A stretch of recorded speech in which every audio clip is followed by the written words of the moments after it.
Good morning. It's the 4th of August. Jesus, how the year is flying by. It's the It's fifth.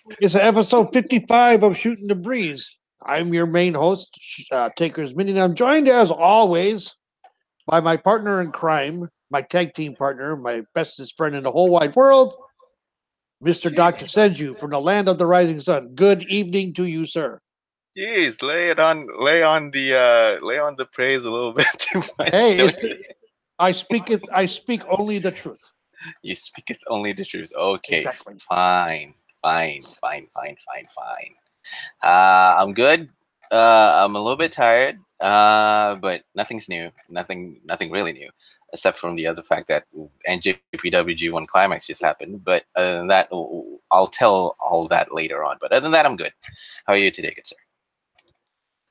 Awake, alive, well. That's all we need to wish for. Awake, alive, well, running, good running and whatnot. It's all that we wish for. Yep, it's going to be an interesting show today, to say the least. Well, there's a lot of things that are interesting, to say the least, on this one. So there is a lot to talk about, though. Yeah, there is. First of all, we got some general housekeeping to do. General housekeeping. Okay. What is the general night? Last Sunday, we had a very, very rough day in the professional wrestling ranks. Mm-hmm. With now, we reported 2 weeks ago, today, that Brickhouse Brown had passed. Well, at that time, actually, he had not. Yeah. He was on the doorstep. He was pronounced legally dead and then came back from the dead. Survived another 8 days and passed away last Sunday morning at about 9 a.m. Eastern time. Yeps. We also had the apparent, I'm saying apparent because there's an investigation going on, the apparent suicide of one Brian Christopher Lawler. Oh, yeah. The son of Jerry the King Lawler. Yes. The son of Jerry the King Lawler. You know. And we also lost Nikolai Volkov on Sunday of last week. Yep. Now, Nikolai was someone that we all should remember, or some of us should remember. If you don't, go on a WWE network and find him. He was a great wrestler. He was great. He was a great heel during a time of the height of the Cold War. You know, he would stand up before a match and sing the Soviet national anthem. Just to get a reaction out of people. Just to get a reaction from the crowd, and it was great. I mean, that took guts. And he sang it in Russian. He never spoke a word of Russian in his life until he got into wrestling and became this character, and he learned the complicated language to sing the Soviet national anthem, which was, great. Which was brilliant, by the way. Yeah. Yes. So we shall take a moment to send our thoughts and prayers to all the families involved: Brickhouse Brown, Brian Christopher, and Nikolai Volkov.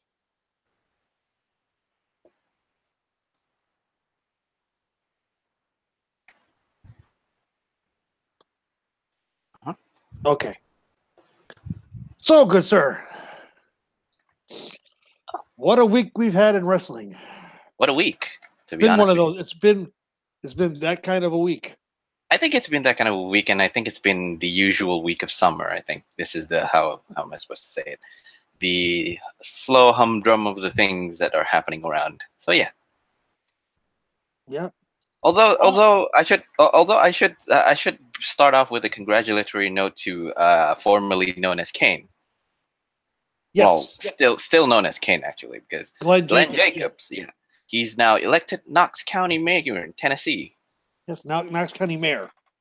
Knox County, Tennessee. Yes, he's the mayor of Knoxville, Tennessee. So, congratulations to him. Yep. So he's running. Yeah, he ran as a Republican, received 31,729 votes, compared to 16,611 for the Democrat nominee, which is wow, really. He's basically a landslide. Yeah, basically a landslide victory.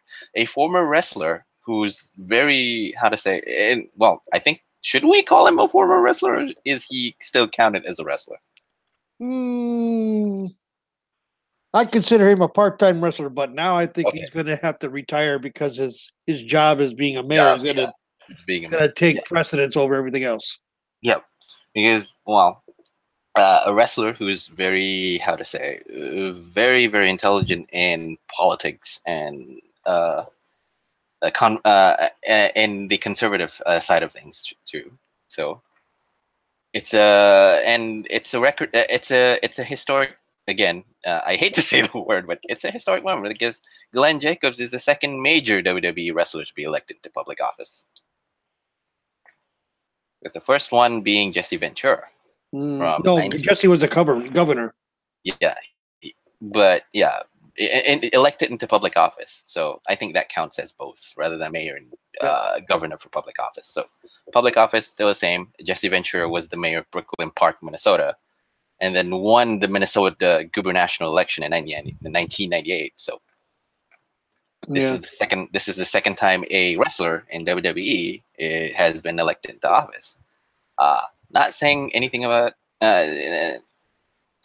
Not saying anything about it. Congratulations to Glenn Jacobs. This will likely be the last time WWE fans see the Big Red Machine in the ring for a while.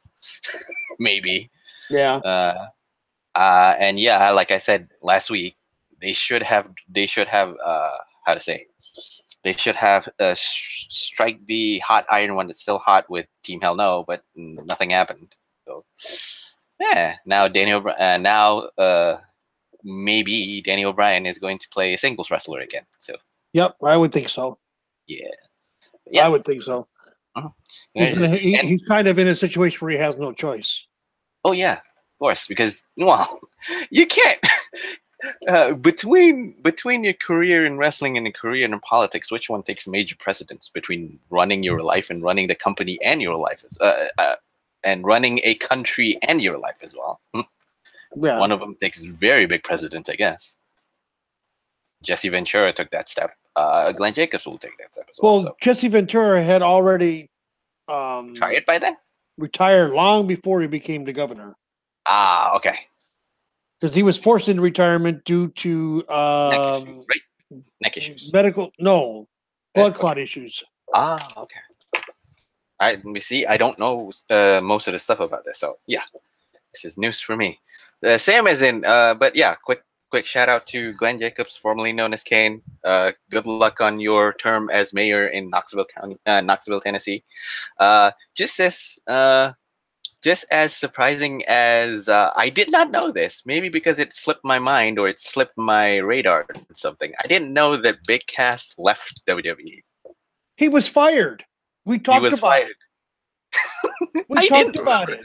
It's either I didn't. It slipped my mind for running his mouth about his politics, going too far with the height challenged wrestler, and just basically being an asshole in the back. Okay.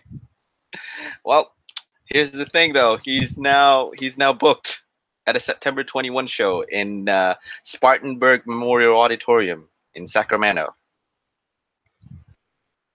Yeah. He's being booked in Big Time Wrestling at September 21. He's going to be joined by Emma, Hacksaw Jim Duggan, James Ellsworth, Tommy Dreamer, and Faces of Fear, as well as Mick Foley. So yeah, it's interesting. It's interesting to say the least. It is. I mean, cause the scene, yeah, because well, it's not. I'm not saying anything about his issues with WWE backstage and whatnot. He did wrong. He got himself punished, and somehow the punishment requires him to be fired from the company. So, yeah, I think a lot of it had to do with the stink that was on him from Enzo. Oh no, because he had a lot of stink on him from Enzo. I know, but that doesn't really necessarily mean that he has to live under the stink of Enzo. He doesn't really need to live under the stink of Enzo. He should have made his own way. But then again, the issue being is that Cass has been drinking allegedly being drinking during WWE's European tour and had attitude issues when drunk. Yeah. And then he added heat on himself when he broke down the bathroom door of a tour bus after believing one of his colleagues has been locked inside. Yeah. Well, plus he destroyed a bathroom door on a bus. Like I said earlier on, that's the bathroom door of the tour bus. He thought that someone was locked inside, so he destroyed it. No, he thought he was locked inside as a rib. Oh, really? It had a screwy lock on it, and he thought someone locked him in it to play a joke on him, and he destroyed the door. Okay, now I got it. Believing his fellow wrestlers had locked him inside. Okay, got it. Yeah. And then, of course, there's another issue about causing a scene while speaking backstage with Carmella, who's his ex-girlfriend at that time. So, yeah.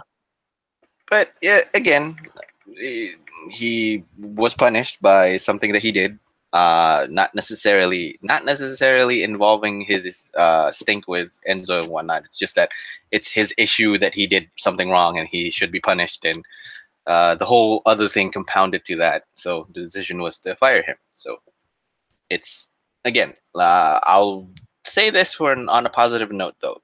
Cass turned 30 in August, so writing him off out on a quick return to WWE is kind of premature. He's still young. I don't know if he'll be back or not though.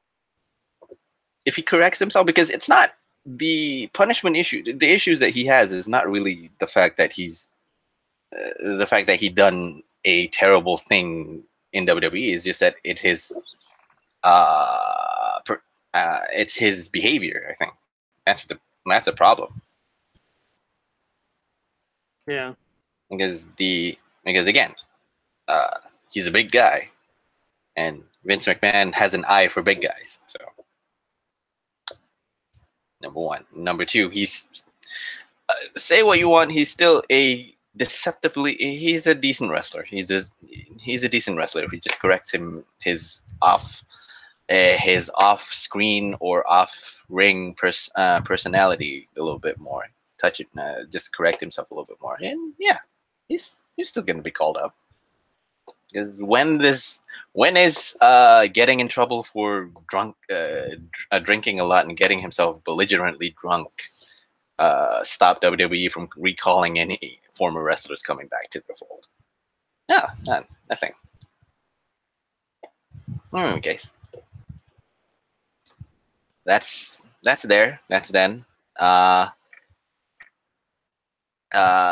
Just to take our minds off from WWE, we had NJPW G1 Climax night 13, which was on 2nd of August, and night 14, which just happened. I won't comment on night 13 because I think more knowledgeable people have talked about night 13, which involved A block actions. So a lot of people on the A block have put themselves in action. I'll just run the card quickly. Just the main card, not the undercard that started off the show. The main cards were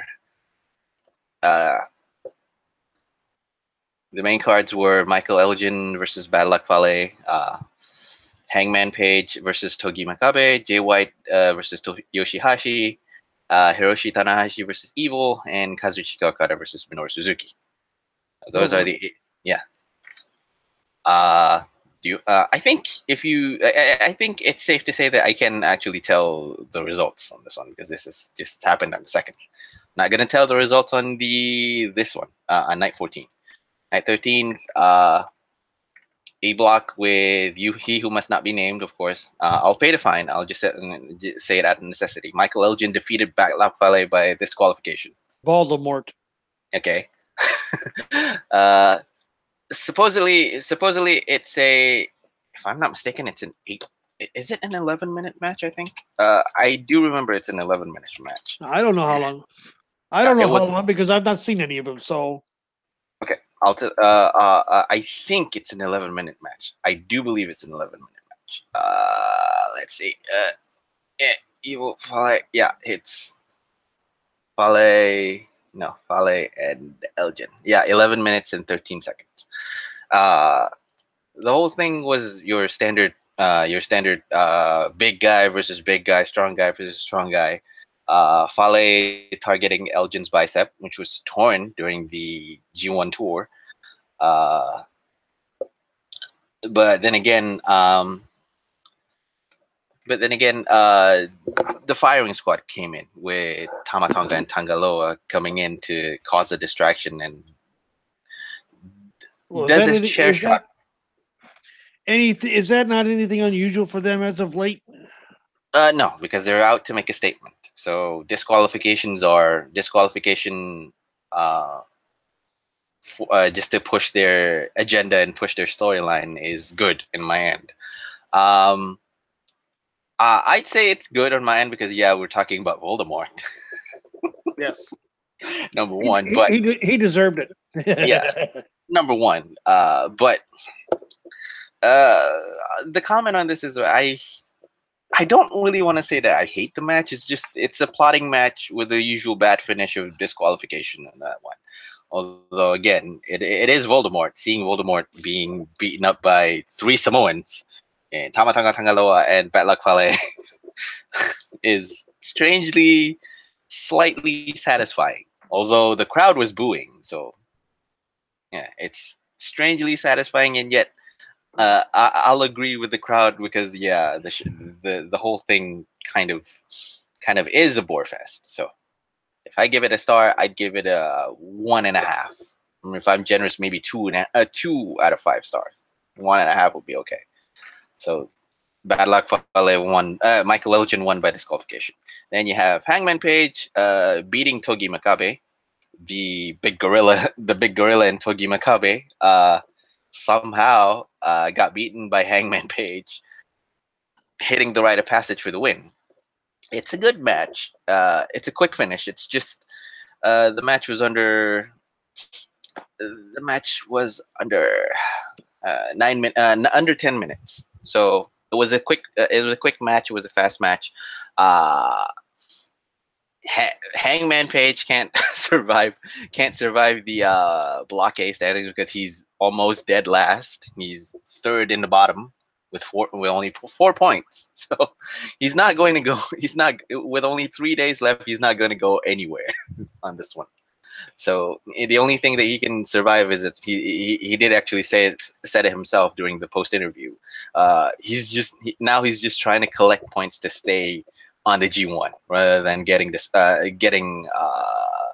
knocked out from the G1 for next year. So yeah, there's that. It's a good match. I'll give it a 2. I'll give it a 2 or 2 or 3. I think I'm being generous with the 3, but again, it's a cool, quick finish to a good match. So okay. And then you have Jay White defeating Yoshihashi. I'll put this in preference for you because Taker, you know who Kazuchika Okada is. Right. Imagine company man like John Cena, but a more charismatic John Cena in a way. Okay. Then you have Kazuchika Okada. Okada, yeah. Yeah. And Okada is the one who recruited Jay White into his stable, which is Chaos. Ah.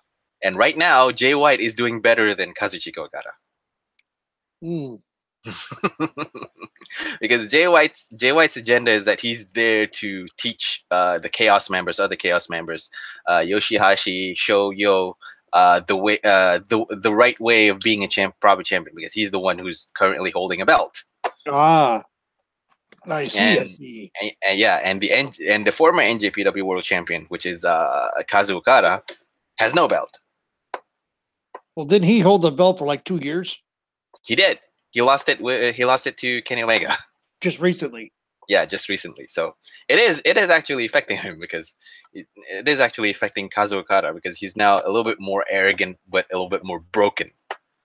Not in a sense, not in a way of Matt Hardy broken. It's just that he's more cocky. He still wants to be cool, but he wants to snap. There's a side of him that really wants to snap. Anyway, I digress on that one because I'm going to talk about him when Okada faces off against Suzuki, but again, Jay White defeated Yoshihashi with a Blade Runner. Uh, long thing short, long thing short. I don't know. It was fine, I guess. It felt a bit short. I mean, I think it was. I really think it was short. It was. It was 9 minutes and 48. 9 minutes and 48, almost 10. Again, quite short, similar to Hangman Page. Although I'd say that in those kind of comparisons, I'd prefer Hangman Page versus Togi Makabe more than Jay White versus Yoshihashi. This one is a flat out 2. If I was being a lot more critical, I'd say a 1.5, but it's still a solid 2. It was fine. It was average. It was a paint by the numbers match. And next you have the Ace. Oh man, what? Paint by number. I hate those matches. Are the kinds of like, ugh. When did they? Yeah, it only in the sense that it felt a bit short. It was fine. There's nothing. So they were trying to get 10 pounds of shit in a 5-pound bag. Probably so, but I think this was in an effective way because again, NJPW has styles their paint by the numbers match in a way that you'd say, okay, this is an acceptable match. There's nothing spectacular. It's a average yet is an average if not unspectacular match. So it's not along the lines of this is a match that happened. No. Okay, I won't say that this is a match that happened. Okay. And then we have the ace of NJPW himself, Mr. Longmane himself, Hiroshi Tanahashi, versus Evil, one member of the Los Ingobernables de Japan. Hiroshi Tanahashi defeated Evil with a high fly flow for the win. This one, I don't know. I'm very interested. I'm very interested with the whole stake that Hiroshi Tanahashi is here for his one last hurrah. Even though, well, technically speaking, he is a solid veteran, facing off against the King of Darkness himself. It's not. I'd say this one is a solid match that happened, but there's a lot of action that involved because there's a bit of back and forth. Evil focusing on Tanahashi's injured bicep. If you listeners follow the whole NJPW storyline, you know that Tanahashi has an injured arm that he's had forever and he hasn't really fixed yet. Oh, so Tanahashi is the Kasina Sato of NJPW. Exactly. In a way, because he has the if you watch him, he has one of it's like Voldemort in a sense. He has his arm wrapped like that, but compared to Voldemort, who has his injury quite recently, he has this injury like almost a year now. I think close to a year now. I think. So he's just going there. I'm fighting. So he's doing the Cowboy Bob Orton thing with the injured arm heavily wrapped and taped. Yeah, but not in a sense of the heelish ways, because in this, I think in this match, you could say that Tanahashi is working the face and Evil is working as a heel.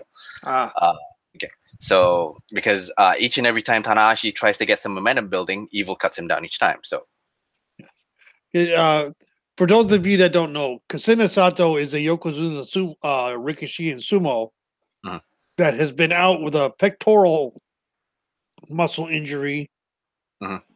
And has missed 8 tournaments in a row.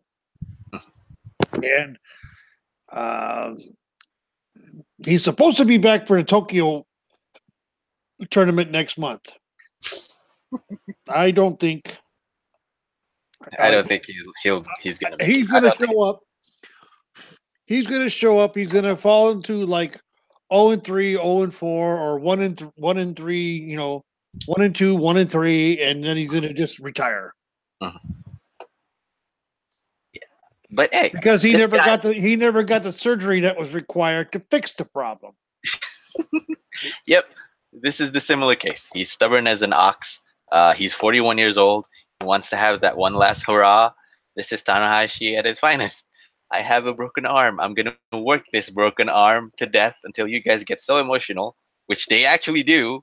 Because the last time Tanahashi fought, audiences actually cried in their seats. So It's a miracle. A miracle yes, just happened. yeah, a miracle just happened.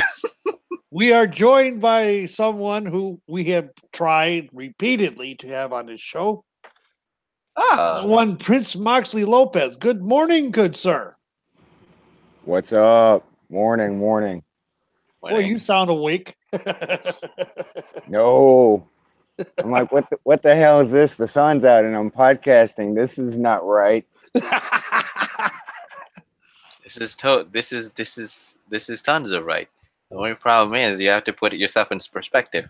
While you are waking up in the morning doing a podcast, I'm staying up late at night at 12:36 in the midnight doing a podcast. See, that's usually when I'm up podcasting is at night, and this is just completely like this is what my outside looks like when I'm on the phone. How are you, gentlemen? We're fine. I'm doing well. We're talking about New Japan, apparently. Yeah, New Japan and G1 right now. I'm letting Mr. MDS go on and on about it because I'm going to fix to go off on women's division here with WWE here in a bit. I am holding himself back. As right now, I'm just talking quickly about G1 Night 13 and probably touch on G1 Night 14, which just happened. Yeah, so again, I haven't seen 14, and I've skimmed through the rest, so I can't really offer much. No, it's okay. It's okay. I won't spoil it because some people might not catch it yet. Uh-oh. Legends Lovers got a message for you, Mox. Uh-oh. It's about time. Because you were supposed to originally see, ladies and gentlemen, Prince Moxley Lopez was originally supposed to be a part of this show. But yeah, we're supposed to be a 3-man booth. We never did get it together. So it's nice to have you. Did. Well, thanks for having me. This is supposedly Prince Mox is supposedly has to be the originator of it, but he never showed. Well, due to technical problems and whatnot that he can't control. Things happen. It's like we don't know. It's like we don't know how long his internet's going to hold up even right now, do we? I've got that somewhat sorted out. Better than it was. Yeah, better than last year when he actually showed up and just. I think he did about 30 minutes or 45 minutes until he got out. Who, me? Yeah.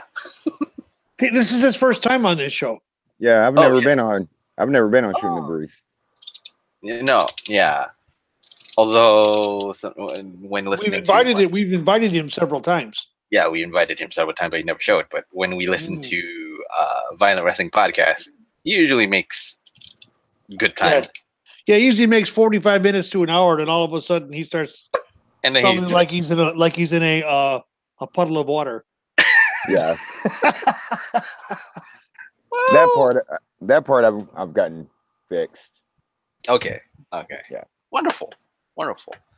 That's good. Wonderful. Jeez Louise. I will delete you. Wonderful.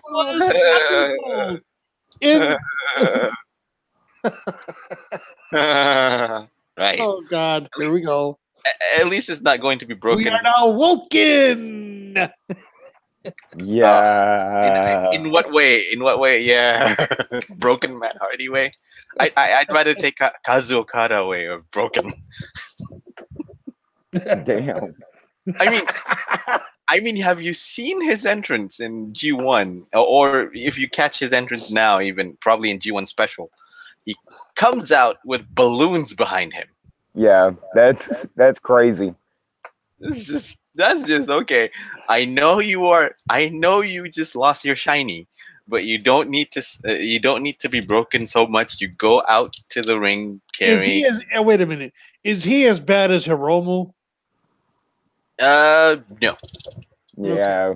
Hiromu. Yeah. Hiromu is subtly is more subtle. This guy is a bit more bombastic in his approach. He's subtly Takahashi is subtly flamboyant. Okada is more No, I got it. I am a former world champion. People still love me, even though I don't have the NJPW title anymore. They're gonna love me when I win, which is something that he actually says during his post-interview promo. But yeah, Kazuchika Okada defeating Minoru Suzuki in Night 13 as the main event.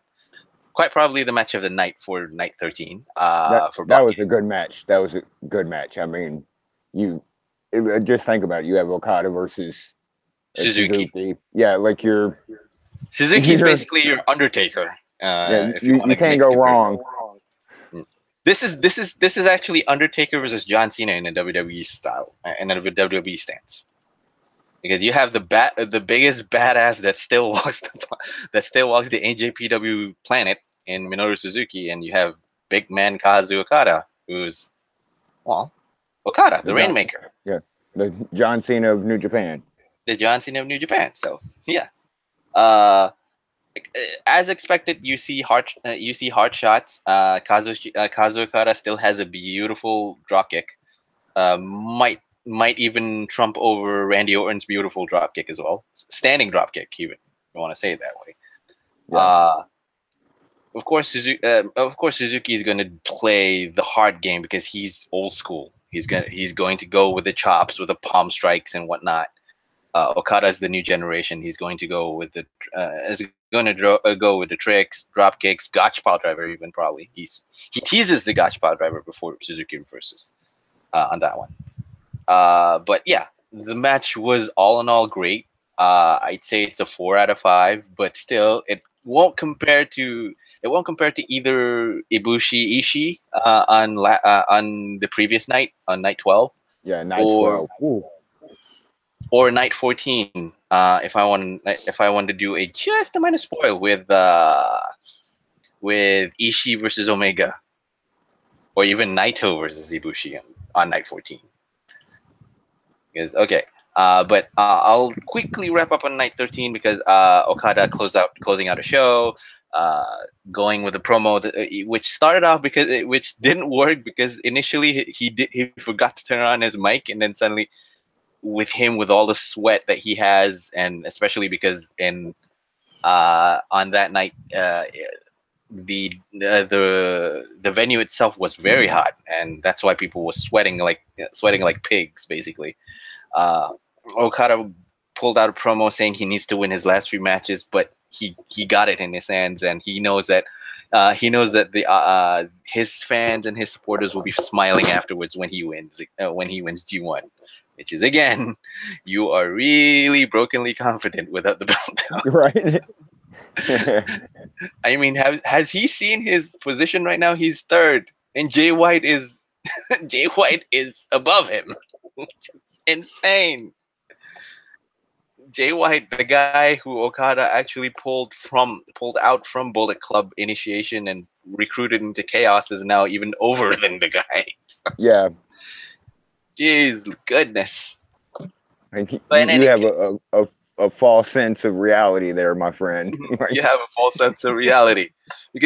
And then when he goes backstage to do the post-media interview, as per NJPW custom usual, he sits down and just comments about how the audience is giving him smiles. I should be doing smiles as well, but and also going off on a rant where I turned 30, but somehow when I turn 30, I turn a lot more kinder to Minoru Suzuki.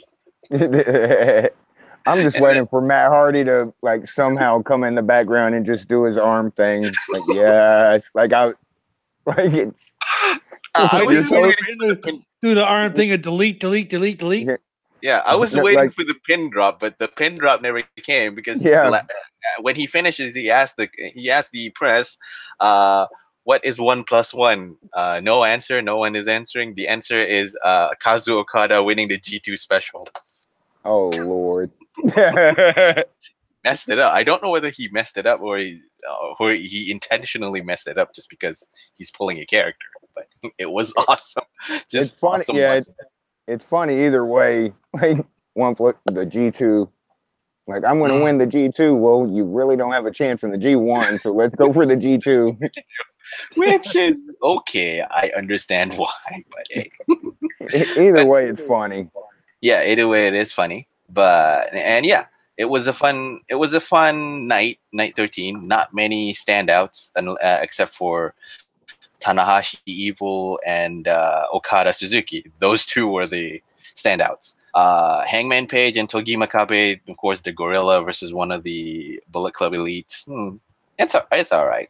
Voldemort, Bad Luck Fale was a below average match, I think, for the two of them. Now, Mox, if you don't know who Voldemort is, Michael Elgin. Oh, Yeah. I don't know who you speak of. although him getting beaten up by Fale, Tonga, and Loa was a little bit oddly fun to watch in a way. But then the storyline they ran after it. Yeah, the storyline they ran after it was they're trying to send a message, but then again, why not send a message? Like I said last week, why not send a message by winning the G1 rather than sending a message by getting yourself disqualified again and again just to send a message to the Kenny Omega and whatnot. Yeah, the disqualification stuff has really taken me somewhat out of the entire G1 because it's just so repetitive. Yeah. But, are you guys saying that the firing squad of Tonga, Loa, Bullet Club, the Bullet Club firing squad, Bullet Club is acting along the lines of the old NWO of the late 90s? In a way, yeah. In a way. Because it's you know there's going to be at least one run-in the night, and they're going to beat someone down, regardless of who it is. Yeah, and it's great because it pushes their own narrative where they wanted to return back to the old Bullet Club of old, the OG Bullet Club in a sense. And yeah, I support that. I love that. I love the OG Bullet Club. Back when times when Fale, Tonga, Prince Devitt, and all three of them were running the ship. It was a tight ship, and it was a fun stable. It was a fun stable to watch and a very interesting stable to watch. Them pulling the wheat out from the chaff, basically by eliminating the Young Bucks, Scroll, Page, Omega, all that, and then just sticking on three of them were again. It was great. It was a long time coming because most of you ardent NJPW watchers would say that, the Bullet Club is slowly getting bloated, slowly getting a little bit of the latter NWO feel where everybody's an NWO member. Right. That's the same thing. Exactly. Same thing as Bullet Club. Somehow everybody in NJPW is a Bullet Club member. Of course, it's okay with Omega and the Young Bucks and the Gorillas of Destiny. But what about the others like Yujiro Takahashi, who's considered now a joke among the members? The young ones like Hangman Page and Chase Owens. They're now you're talking about the elite. Bullet Club Elite. I'm talking about Bullet Club Elite, but this is the whole of them actually. Yeah. This is like there's so many. You have the OGBC. You have the Bullet Club Elite. You have you have the Hung Page. You have what else?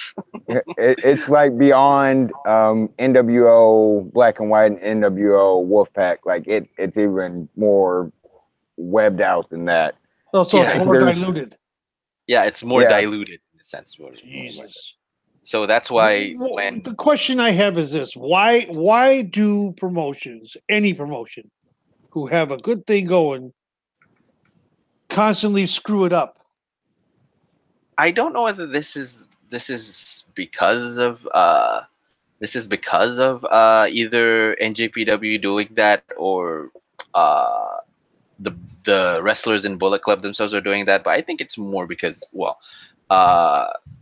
they're pushing merchandise. Bullet Club is pushing merchandise. It's a I don't want to say money grab, but because these wrestlers also do things outside of New Japan, and if you can take me, you know, here's Mox from the Bullet Club. All of a sudden, I'm at a status that you recognize the Bullet Club.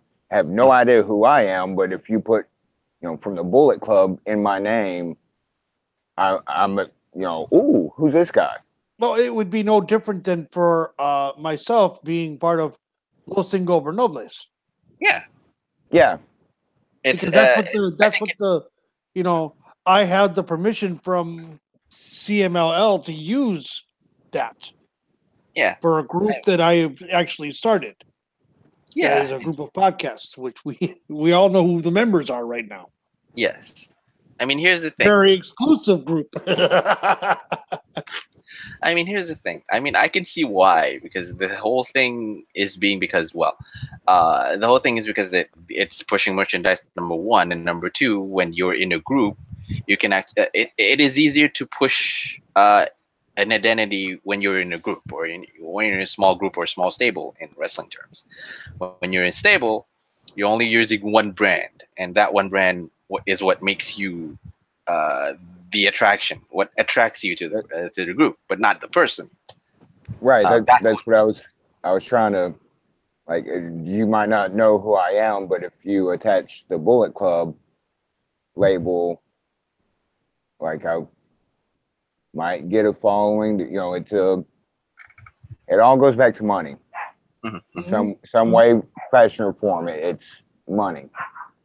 It is. And I'll repeatedly run down the whole subgroups of Bullet Club. You have Bullet Club Latino America, and then you have BCOGs, and then you have BC Firing Squad, which just happened recently. And then you have BC Elite, you have the Dick and Balls, you have the Elite, the Golden Elite, Gallows and Anderson, back when they were around, Gorillas of Destiny, Handsome Devils, the Hung Bucks, Luxury Trio, Super Click, Super Villains, Villain Club, the Young Bucks. So you feel that's it sounds to me it's watered down. It is. Yet it's a money grab. It is watered down. It is a watered down version of the NWO, although it has the similar feel as NWO. Although I think back when they were starting up, Bullet Club, that old Bullet Club, when they were just starting up, had that kind of feel for the NWO. Yeah. Afterwards, Ted Sled in the chat says it's 1999 all over again. Yep. I tend to agree. It is. But when they were starting, it felt like, yes, that is the end. That is the OG Bullet Club. That is the Bullet Club that had so much comparisons to NWO, because they were the foreigners. They were the foreigners who are in NJPW, who made them mark for themselves in NJPW, and showed up, and basically just showed up and just dominated the NJPW roster. Back in, say, 2013 or 2012, 2013, I think. Yes, okay, 2013. Yeah. And if anybody notices my icon or my avatar, like how? Yeah, it's Prince Devitt. Yep. I mean, hell. Wasn't it originally Prince Devitt and Gallows and Anderson that started it? The ones who actually started it were Tama Tonga, Bad Luck Fale, Devitt, and Carl Anderson, actually. Yeah. Those four were the founders. The original four. Mm-hmm. Okay. I don't know the history of that group, so it's always good. It's always good to learn. Yeah. And these four members were the original ones who made it into NJPW main roster and try to make a name for themselves as individuals, and yet they can't. So that's the whole reasoning of why they wanted to join together and make made a name for themselves as a group. And a few years later, here we are. Mm-hmm. You have two of the original members back, and one of them is a tag team partner to Tama Tonga, which is Tangaloa, and then you have a few. Well, aren't those two brothers anyway? Tama Tonga and Tangaloa, aren't they brothers? Well, here's the surprising bit: Tangaloa, formerly known as Camacho. Yeah, isn't he the son of Haku? Yep. He is the brother of Tama Tonga as well. Yes. Yes, they are brothers. I thought they were. Yeah, Tama Tonga and Tangaloa are brothers, and of course they actually dragged in another member, Hikuleo, one of the I think he's the young lion, or not anymore young lion. I think. Because like I said, I know that, and I think their father is Haku. King Haku, yes. King Haku, yes. Because I know he made an appearance just recently. He made an appearance for the Bullet Club Flying Squad. Yeah. Yes. That was That was the night. That was the night three. when.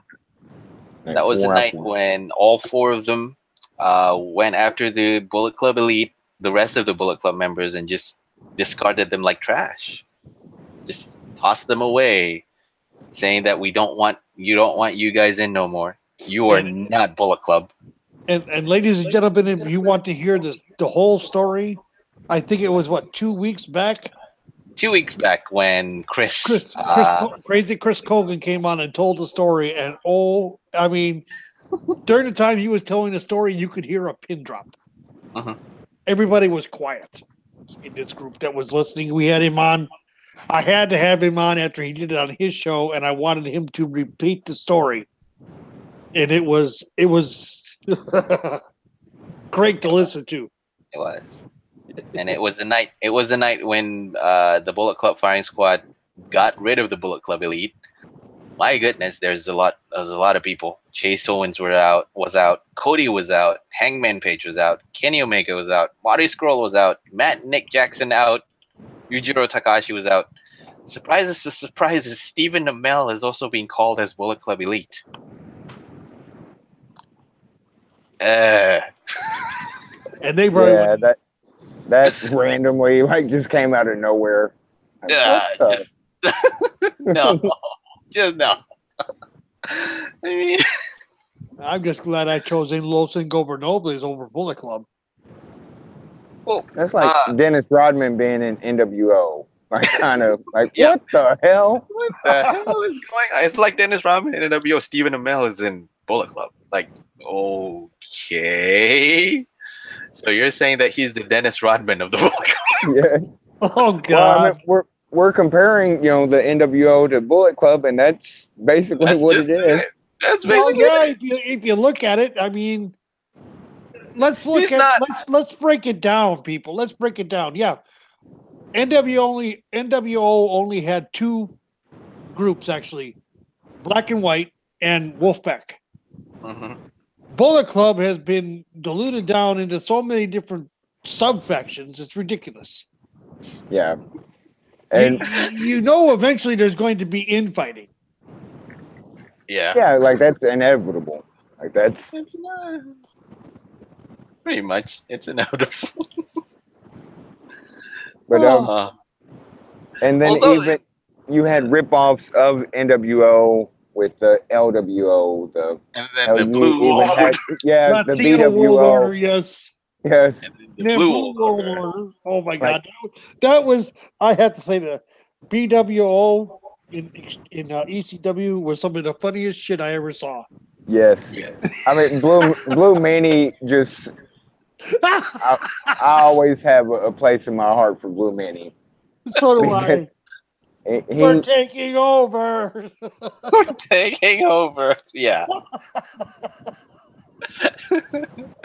We're taking over. Right. That was the only line he really had. I mean, oh boy. Other than that, I mean, there's not much to compare. I mean, what a time to be fan of wrestling was the late 90s, wasn't it? In a way, yeah. In a way. There's a lot of shit that's going on that's just so hilarious. The funny thing about it is I didn't know about the Blue World Order until way later. When I watched the Rise and Fall of ECW, that's when I found out about it. And I just sat there and started digging around trying to find it. Oh my God. Their promos were hysterical. Yeah. There's a lot of funny shit that they called out on.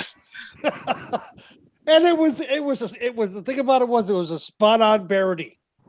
Yeah. It is. It was so bad it was good. Yes, it It was. was so bad it was good. The Blue World Order. That's We're the job squad. Yeah. That is taking some of the worst chicken shit and turning it into some of the most tasty chicken salad. I'll have to say. Yeah. You know. I can't stop laughing. Sorry, guys. It's okay. I won't be surprised if they actually parodied Bullet Club in a way. Hopefully, I won't be surprised. But yeah, back to the whole story. Oh God! What? What? Oh God! Oh God! Oh, Got two perfect people to start it with. what? They already have the letter B in their name as their tag team. The Bludgeon Oh, Brothers. No, not the Bludgeon Brothers. The B team? The B team. Oh God. So what? You want to call it what? The B World Order. You want to just spoil the whole thing? We're the job of orders or something like that. I don't know. That would be hilarious if they parodied the Bullet Club with those two, starting it with those two. We're the Bullet team. What the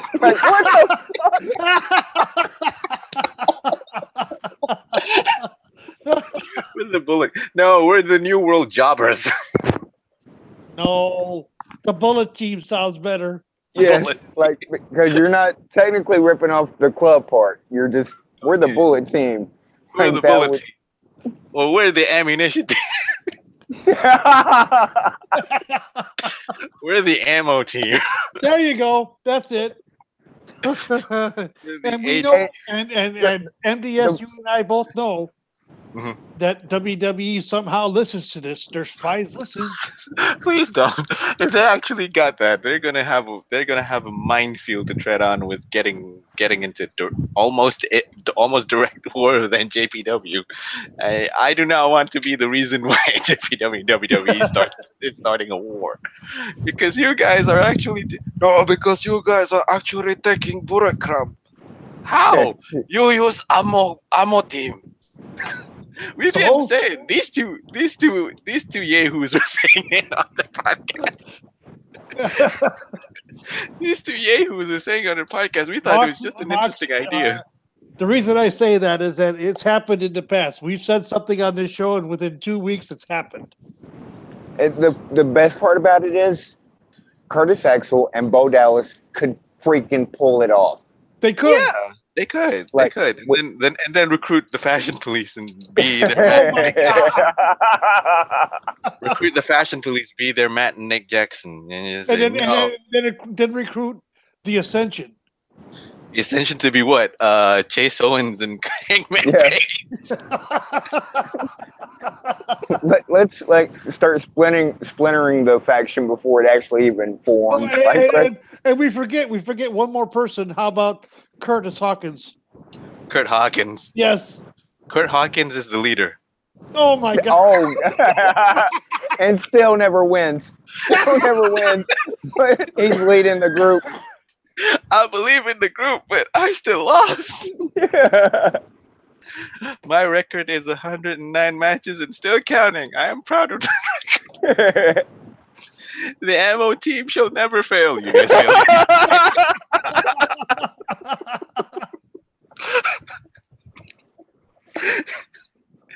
Oh Lord. The backstage, we're any other match, like somebody's helping somebody win. Nobody ever helps Kurt. And like the backstage, like, guys, where were you? Like we're just coming out from Catering. the catering section. We just oh, okay.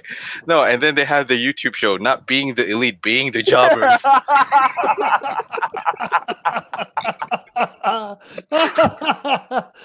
No, not being the jobbers, being the bullets. Or something like that. I am the We ammunition. can just call it, instead of calling it Ammo Team, called Ammo Club. Perfect. AC. Ammo. It would work. It would work. ACBC. Oh. AC. To those of you, Ammo Club defeat those club. of you Okay. rock aficionados, please don't kill me. I know I'm parodying ACDC, but come on. Oh my God. We're having too much fun here, aren't we, guys? Oh wow. Anyhow, the whole story of the Bullet Club firing squad is awesome. It's just that when you repeat it ad nauseum, it's going to be affecting the rest of your story. Oh, And then suddenly Curtis Axel and Bo Dallas comes out. It sounds We're like the Ammo Club. It sounds like Mox is crying. He's laughing so Yes. hard. I teared up a little bit. The ACBC got me. The ACBC got me so bad. Like that. And then suddenly Bo Dallas and Curtis Axel comes out on an NJPW stage. We're gonna battle you, ACBC. ACBC. Oh my God, that would be hilarious. People are gonna. What the hell is WWE? Oh yeah, here we go. Mhm. Ammo Club versus Bullet Club at Wrestle Kingdom 13. Book it now. Oh An Lord. NJPW WWE exclusive. An Yes. NJPW WWE exclusive. Yes, An that would invasion of WWE of sorts. In a way. The ACBC trying to recruit Chase Owens and Hangman Page, but that didn't happen. Why do you want to recruit Chase Owens and Hangman Page? You got us. No, but they're better. Who's gonna? I'm because I have so many voices running through my head of announcers. Who's gonna call the? Oh my God, that's got to be the ACBC. Who calls that? There's one person that could do it. Yeah, there's one person. Good old Jim Ross. Oh God! By God, that's ACDC. Oh my God! He was the first one, but I could also see Tony Schiavone like losing his shit. Yeah. And ACBC showed up. Oh my God! It's the AC and the BC. ACBC. Oh my God! This is the greatest day in the history of our sport. Oh my God! Oh hell, throw Bruce Pritchard in there. He'd have a fun day with it. Yeah. He would. Oh God. Okay. I haven't really touched on NJPW Night 14. Excuse me, guys. I get everybody sidetracked. My bad. No, I mean, Go ahead. it was my fault. I'm the one that brought up the two perfect guys to start a parody club. The Ammo Club or 5.76 Club.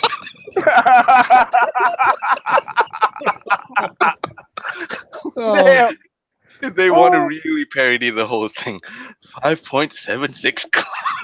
no. How about this? 7.62 by 39. 7.62 by 39, or just directly go 9mm Club. No, 7.62 that- by 39 is the Russian Kalashnikov round. Oh yeah. The AK-47 round. That's the actual round. Oh yeah, And then- 7.62. I know, but yeah. And then Scott Steiner's going to show up with his 141 and 2/3. 1 and 2/3 Oh man. God, Steiner math. No. If you guys have a 1 in 131, I can't remember Steiner. Let me just find it. No, Zed, you're crazy. Zed is absolutely nuts. He's throwing his 2 cents in on this. Go He ahead. said that, you call it the Ammo Club versus the Bullet Club. It would be a last magazine match. What magazine do you want to go? Wrestling Observers or? No, talking about magazine for loading a weapon. That's what he's talking about.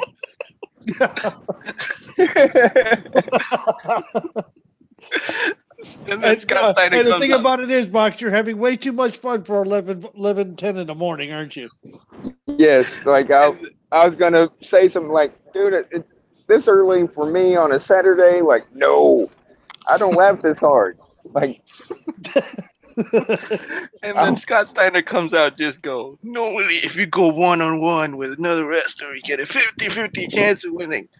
But I'm a genetic freak. I'm not normal. So you got the 25% chance to beat me. Then you had Kurt Angle. You got winning drastic go down. See the three-way. You got a 33-1-3. We have to have Sid Vicious has to be in just for the promos of I'm half the man you are and I have half the brain you have promos. Like that has to happen. You are half the man I am, and I am half the brain you are. Like just for the promos alone. The real guys are just what the hell is going on, and the parody ones are just having fun. ACBC, the winner who gets the right to the magazine of NJPW. And then just do like an odyssey of them trying to like, where's the magazine? Like, what magazine are we looking for? A book magazine? Are we looking for a gun magazine? What are we looking for? And then the parody ones is just okay. We have the magazine. Don't one whole box of magazines, book magazines. That is. Okay. 9/14 G1 Climax. B block. Selling son of a bitch. Like okay. Back to New Japan. Night 14 G1. Some of you may not have caught it yet, so I'm not going to say who won or who lost. I'm just going to comment on the match itself, whether it's good or it's not good. And of course, you have the undercard. To those of you who might not know, some of the undercards that are going on. It's hard, isn't it? It is a little bit hard. We're some of the undercard matches. We're just still thinking about the ammo club. Some of the ACBC for life. AC for life. Ammo club for life. Right. And then the undercard on every G1 usually has a small theme to it where it actually runs to the main event of the event of the card. So some of them, I'll just run it quickly. Some of the undercards were Bad Luck Fale and Tangaloa. Speak of the devil. Bad Luck Fale and Tangaloa facing off against Curtis Axel and Flo Dallas. Oh God, jackass! No, I'm kidding. Bad Luck Fale and Tangaloa facing off against Yoshihashi and Sho. These are the Firing Squad versus members of Chaos. Basic G1 show tag match. Quick, not a lot to it. It was just over 5 minutes, close to 6. So it's a short match basically. Then next you have Minoru Suzuki and El Desperado facing off against Chase Owens and Hangman Page. Again, speak of the devil. Speak of the devil. Chase Owens, Hangman Page versus the Fashion Police. Damn it. I'm sorry, I spoiled that because I already told Minoru Suzuki, El Desperado versus Chase Owens, Hangman Page. Suzuki Gun versus the Elite. So again, this one is a solid tag outing. It got 8 minutes. Nothing special actually. So, you'd face that. You'd usually get that with the undercard. So there's that. Yeah, that's typical. And then you have your typical undercard match. So yeah, you're gonna go paint by the numbers kind of match. Next, you have who was in the Suzuki Gun match? Minoru Suzuki and El Desperado. Oh, well, then you said that match like 3 times. Yeah, now it's 3 times. Okay. Yeah. Sorry. Although I think we're still going on Chase Owens, Hangman Page versus the Fashion Police. Do you want that? Yeah, that's what confused me because we're getting affected with this one. Yes. Next up. it's all my fault. I'm the one that brought it up. Jay White and Yo from Chaos defeating Togi Makabe and Toa Hinare. these two are the young guns. Toa Henare and Toa Henare is the young gun. Togi Makabe is the big bad gorilla of NJPW in a way. So, again, the only underlying story is that Chaos's Jay White is trying to corrupt all the members of Chaos, with the exception of, say, Gedo, Jado, and Kazukara. He's trying to corrupt Yoshihashi, he's trying to corrupt Sho, he's trying to corrupt Yo from Roppongi 3K. But yeah, that's the only storyline developing that is going on in the show. It has 7 minutes of wrestling time. 7 minutes in heaven. Oh, yeah, sorry. 7 minutes in heaven. Not much happening. It's a fast-paced match, considering that you are having one half of Roppongi 2K facing off against two big guys in Makabe and Henare. So yeah. Oh, Jesus. And then we still have two more. Oh God, he's already laughing.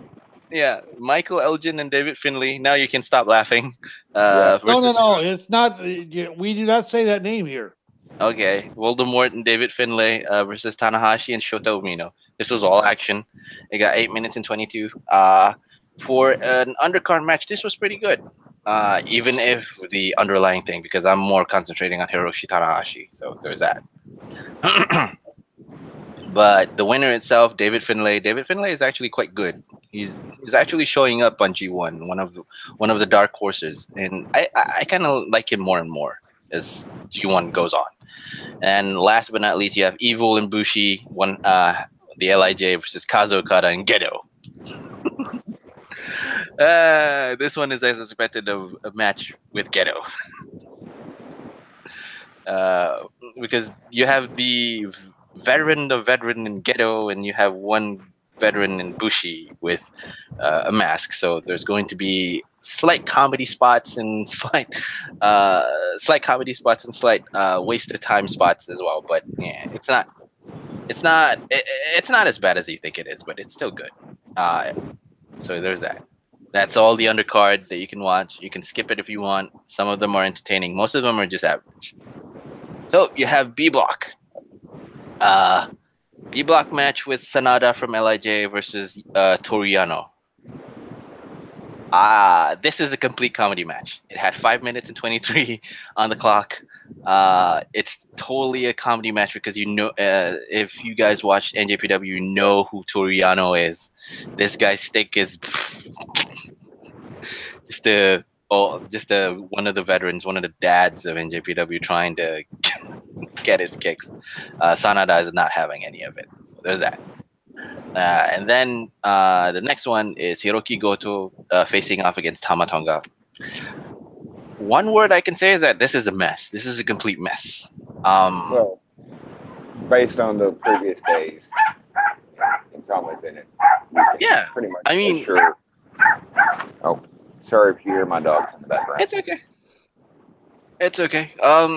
I don't know whether it's we miscommunication. are live, so it's in. Totally naked. Anything can happen, folks. That's right. I mean, one of the things is that it's a mess. Although I can understand it's because of the whole what happened last week and what happened last week and the whole storyline between it, which happened last week, which happened on the 2nd on night 13. I kind of sort of understand why it's happening, but if you're looking at it without even knowing night 13 happened, this is going to be a total mess. You could get the same amount of action because Goto is Goto. The guy who looked menacing when he bled out from his mouth back in Sakura Genesis, I think so. Or is it New Japan Cup? I think I don't know. I think it's I think it's New Japan Cup or New Japan Rush. I think it's either one of them. It was Cup. You're talking about all the blood. Yeah. That was Cup. The imagery of Hiroki Goto bleeding out his mouth, looking like he's the devil in and of himself. Yeah, that's that. I think he faced off Evil with that one, right? Correct? Yes. Yeah. I think so. Yeah, I think so. Yes. Yeah. He faced off Evil in that one. But yeah, this one was I'm not saying it's a complete and total mess. It's just there's a series of miscommunication. There's a lot of spots. There was a lot of spots that were missed and whatnot. I don't. It's just a little bit of a messy, sloppy situation with this one. Still, it's okay, I guess. I'm not criticizing this too much because there's not much to say when you're missing out when you miss your timing, miss your cues and whatnot. So yeah. Although again you have, and then I'll spoil this one freely. Yeah, you're gonna if Tamatanga is in there, you know what's gonna happen. So, Jesus. mm-hmm. Because if you have Tamatanga in there, you have miscommunication, and then you have Fale, and then you have Red Shoes, the famous Red Shoes himself. Yeah, Red Shoes always getting involved as of late. Yeah, he's getting involved. He ran down, did something, and flipped off Fale. So Yeah, good on Red Shoes. I was gonna bring that up where it looked like he was gonna do something. He was thing. going to do the one thing, and then he flipped Fale off. They just do the other thing, complete opposite of it. Which is good because on night 13, I think Fale got Red Shoes upper hand. So it's good for him. And, yeah. And then you have Juice Robinson versus Zack Sabre Jr.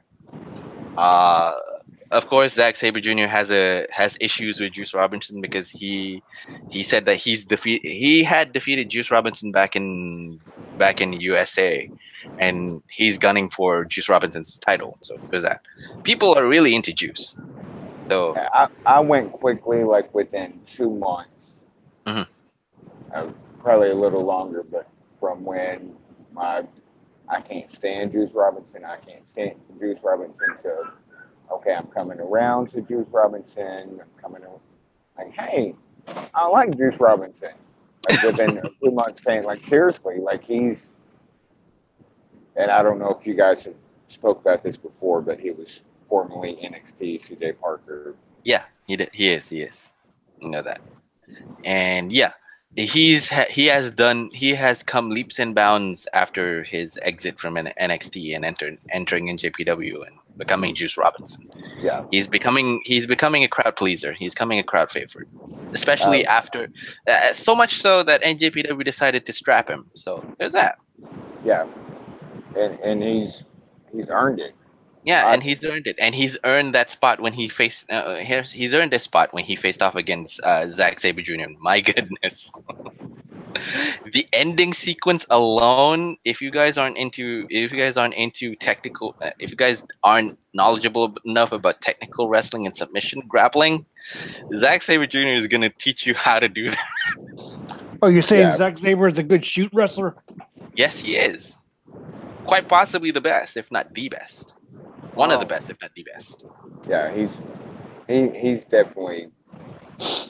Because imagine this. I think it was last night, or I think it was a couple of nights before when Zack Sabre Jr. and Kenny Omega put on a clinic.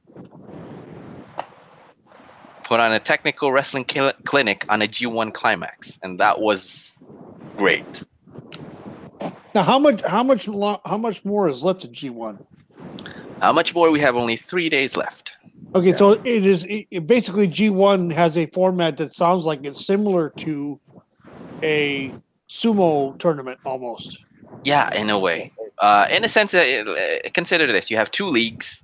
If you want to talk it in football or soccer terms, you have 2 leagues. You're fighting for points. The champions of those 2 leagues are going to face off each other in the final. Yeah, you have blocks. You have the A block and the B block. Mm-hmm. Yeah, it's almost like you could go A block is east and B block is west, and then the only difference, the only thing I see differently that is done is that the first rounds are done within your own block, which I would rather see the cross block, an A block person versus a B block, and then every night, every night one of them, A block versus B block. And then, you look at total wins at the end of the first 15 days, and it's like, okay, this many go into the playoff. Mm-hmm. Yeah. I mean, You could do that, but then again, it's going to take a lot of time, and it's going And to the number one. G1 hasn't always been this big. Like Yeah, when the G1 started, it was a very small group. I think they started with what, 8? They started off with 8, I think. Pretty much, I think. Four on each side. Then everything else was undercard.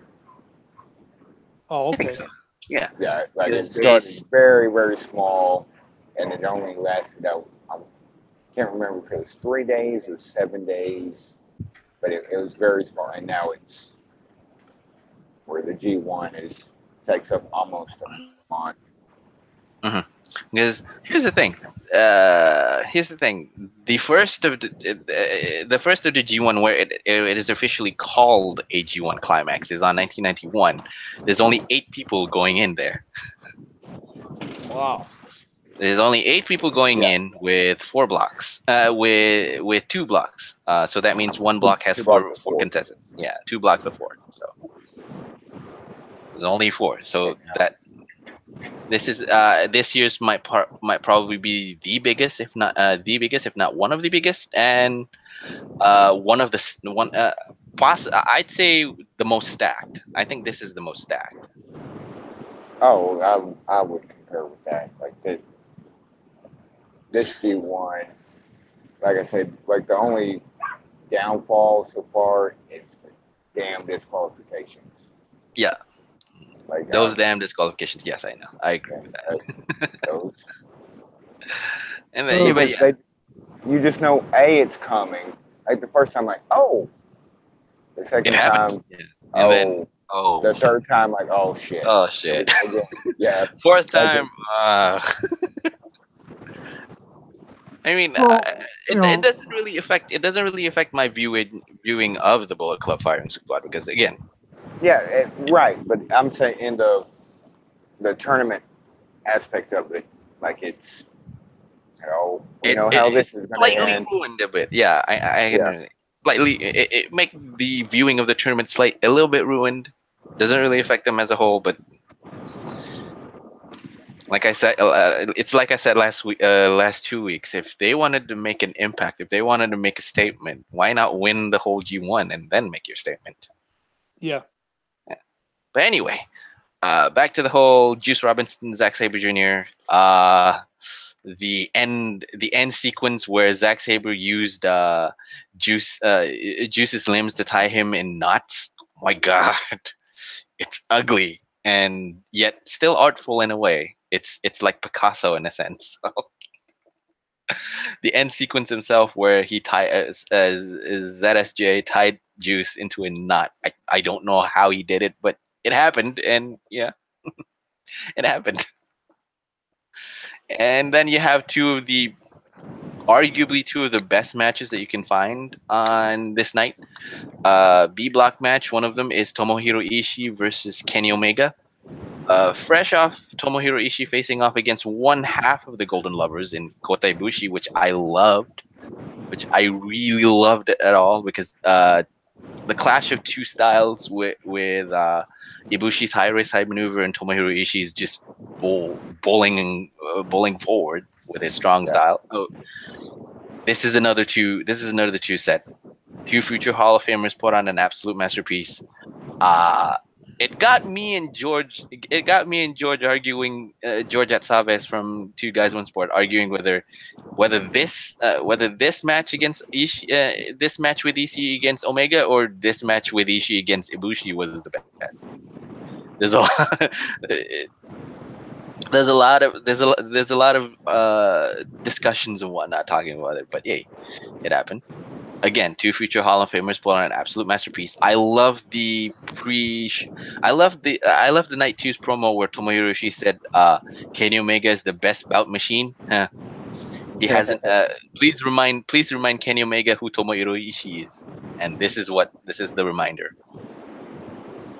I mean, the cocky Omega taunting the veteran Ishii, and these guys pulled on an absolute masterpiece. And there's a lot of near falls. There's a lot of near falls. There's a lot of there's a lot of near falls. There's a lot of action involved and whatnot, and the finish itself was good. So there's that. In any case, and shall then we move on?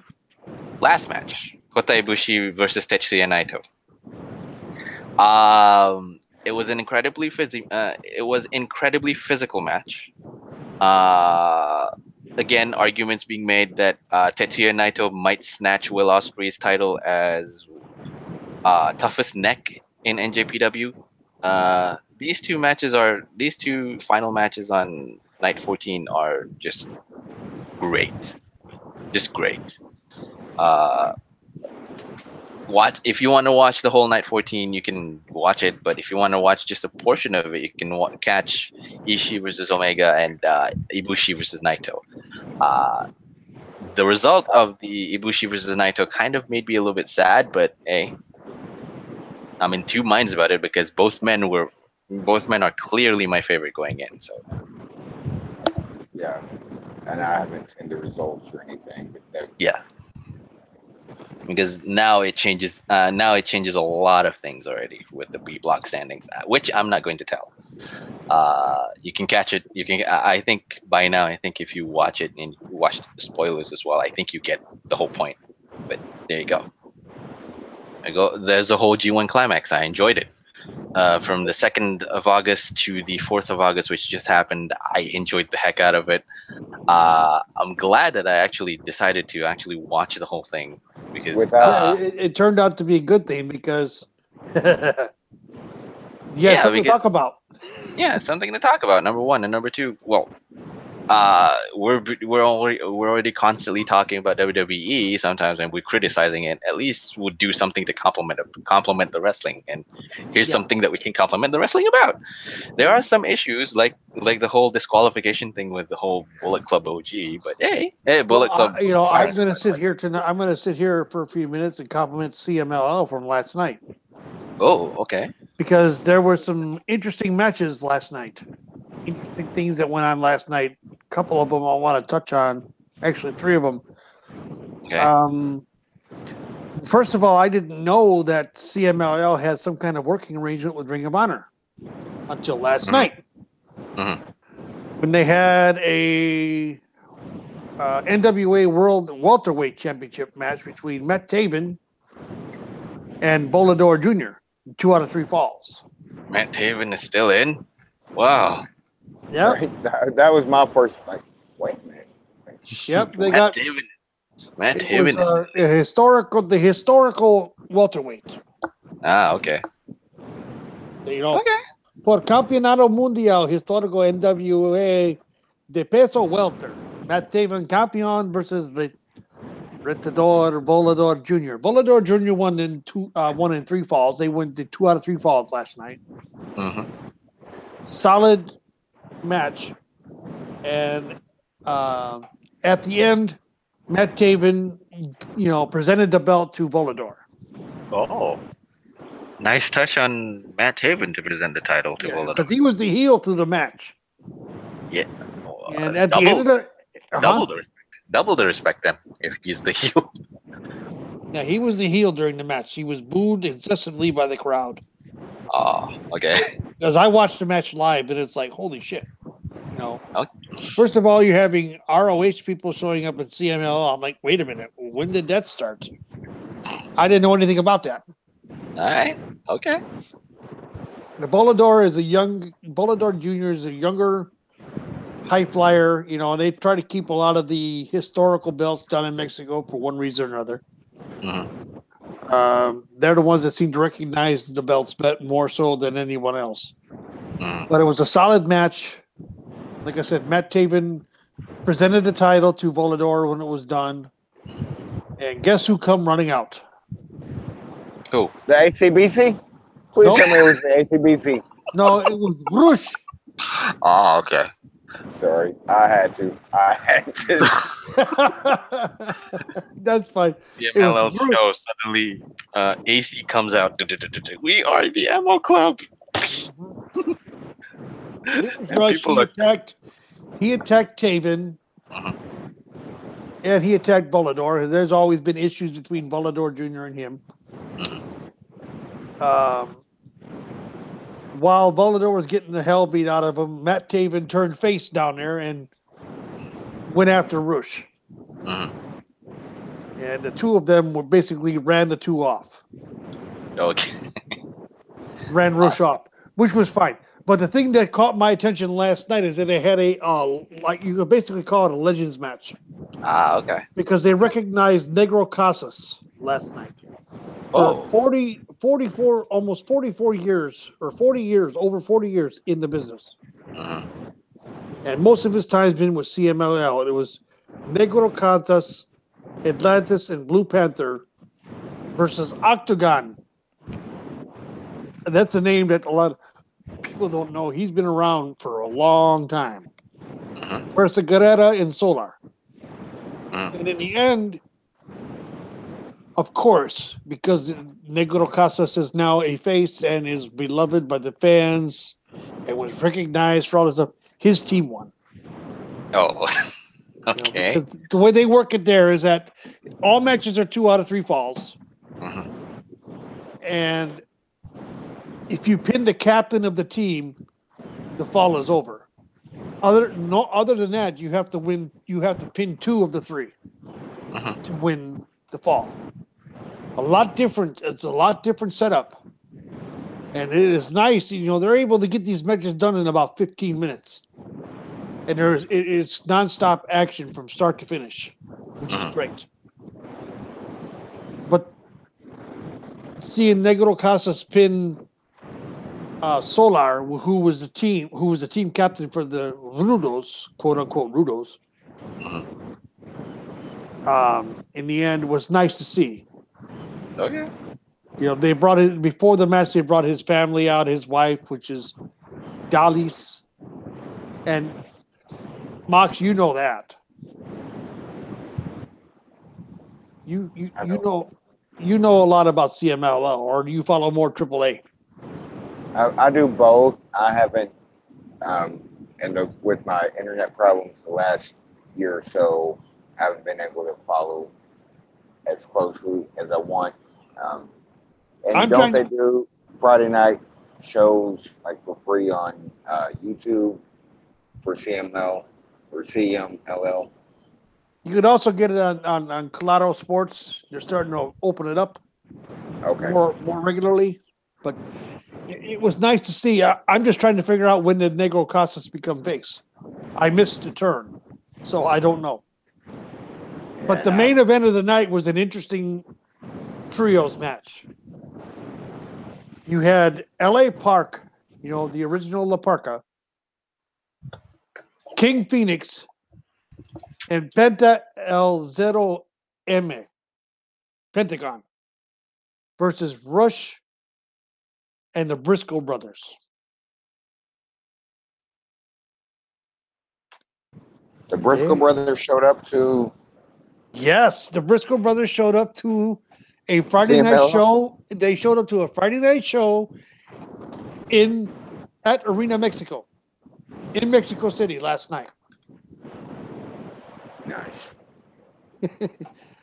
Fantastic match. Rush, Briscoe, and Briscoe lost by disqualification in the third fall. Rush decided to kick the referee in the nuts. In the nuts. You know who that is, don't you, Mox? I'm sorry. What was the question? I said he kicks suspenders in the nuts. Oh, like Red Shoes in New Japan. Right, and we got the old man of suspenders in CMLL. Yeah. He kicked him right in the nuts. Nakamura's just going worldwide with the nut shots. Mm-hmm. And yes, Rush had 4 beers thrown on him during the match, of course. And the Bad waste of beer. Bad waste of beer. Bad waste. Well, people down there in Mexico will buy beer just to throw it on him because he's so hated. Yeah. That is a known fact. Yeah. But him and L.A. Park have some kind of an issue going on right now. And The match last night was the match for Anniversario, which is the 14th of the next month, has been confirmed of a match, mask versus hair, lucha de apuestas match. Yay! Mask It has versus been a hair. while. It has been a while since we see mask versus hair. And We almost Rush is got putting his lovely curly locks on the line against L.A. Park's mask. And I think LA Park, I think he'll mask again. Yeah, he's lost several over his career. We've already been through this, so I think that I've always liked L.A. Park. And I mean, the chairman of the board. Like, the come chairman, on now. of course. Oh, he's quite a character. Would you not agree? Oh, I definitely agree. I mean, I remember when in WCW back in the day when he'd walk out with a chair. His strutting, he has put on a lot of weight over the years. The time has not been very good to him. to who? L.A. Park, La Parque. Oh, yeah. Although his son, El Hijo de L.A. Park, had a match last night too. So it was like I said, it was a solid card last night. But to see our Ring of Honor there was a surprise to me. Okay. I thought there was, and I might be confused or just absolutely wrong. I thought there was some announcement a while back about the Ring of Honor talent and working relationship with promotions like AAA, CMLL. I want to say there was some when they started the whole New Japan and Ring of Honor. Like there's very few people that are strictly Ring of Honor. There is very few that are just they're loyal to Ring of Honor, I think. Because most of them either had moved on or is a returnee from the moving on. No, Matt Taven is one of the ones that's been exclusively Ring of Honor, if I'm not mistaken, correct? I can't speak on that off the top of my head. But the Ring of Honor has probably on one hand who I can count with that are exclusive to Ring of Honor, and then pretty much everybody else is independent. You can work here, you can work anywhere, basically. But like I said, it was interesting to see. Yeah. Oh, I get where oh shit, Ring of Honor is showing up in a CMLL show. Mm-hmm. I'm Well, hell, seeing Pentagon being a part of CMLL, knowing that he's had his issues with AAA. Yeah. Are we gonna get to the Phoenix and Pentagon WWE rumors? Oh, well. Wow! If that happens, that is the first I've heard of it. If that happens, Taker is going to lose his pants. My pants are going to fly out the window. All my pants. All of his pants. Having Pentagon as part of the WWE family would be a great thing. But the problem is this, and it's the same problem we're going to have with all of them. Will they let him be himself? That they can't. Honestly, in my opinion, that they can't. Based on what Pentagon, and I know he goes through so many different names, but he's still Pentagon Jr. to me, so I just call him Pentagon Jr. they can't let him be what we know of now in a WWE environment. No. And that's a sad thing. It'll be a shadow of what he could be. Mhm. And that's Although, to be honest, I think it's safe to say that from that rumor is that, well, WWE have made overtures, because if the rumor speaks for itself, they have reached out to both Ray Fenix and Pentagon Jr., or the Lucha Brothers, if you want to go there. But Lucha House Party. Lucha House Party would be a solid group on 205 Live if they had it Ray Phoenix and Pentagon. And then make them join with what? Sin Cara and Gran Metalik. The Lucha House Party. Sure. With three guys who are more than happy to do flips and do lucha, while one of them just rips arms off, and maybe even teach Becky how to rip arms off too. I have to say it, like, I lucha good, like that. You can't bring up like lucha stuff without at least those. And lucha good. Yeah, in a way that is true. Yeah, but I'm not always on the oh shit WWE is gonna f them up. But yeah, Pentagon is so Pentagon.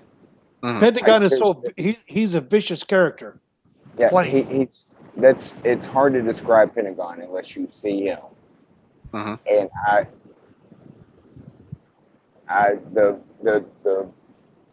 if he came to WWE, like, I worry. Yeah. What Pentagon would become. Well, let's put it this way: look at what they did to Nakamura. Well, see, they have basically neutered his character. I tend to disagree. He's not really allowed to do a lot of the strong style stuff that got him over in New Japan and in NXT, for that matter. Well, I'd actually argue that, well, maybe because he knows that he can't really do those things now. Probably due to age or just due to risks. Yeah, I don't know. Probably, but yeah. Like, Nakamura's in a latter stage in his life where he can think forward about whether doing this is more beneficial to him or just more less beneficial to him, I think.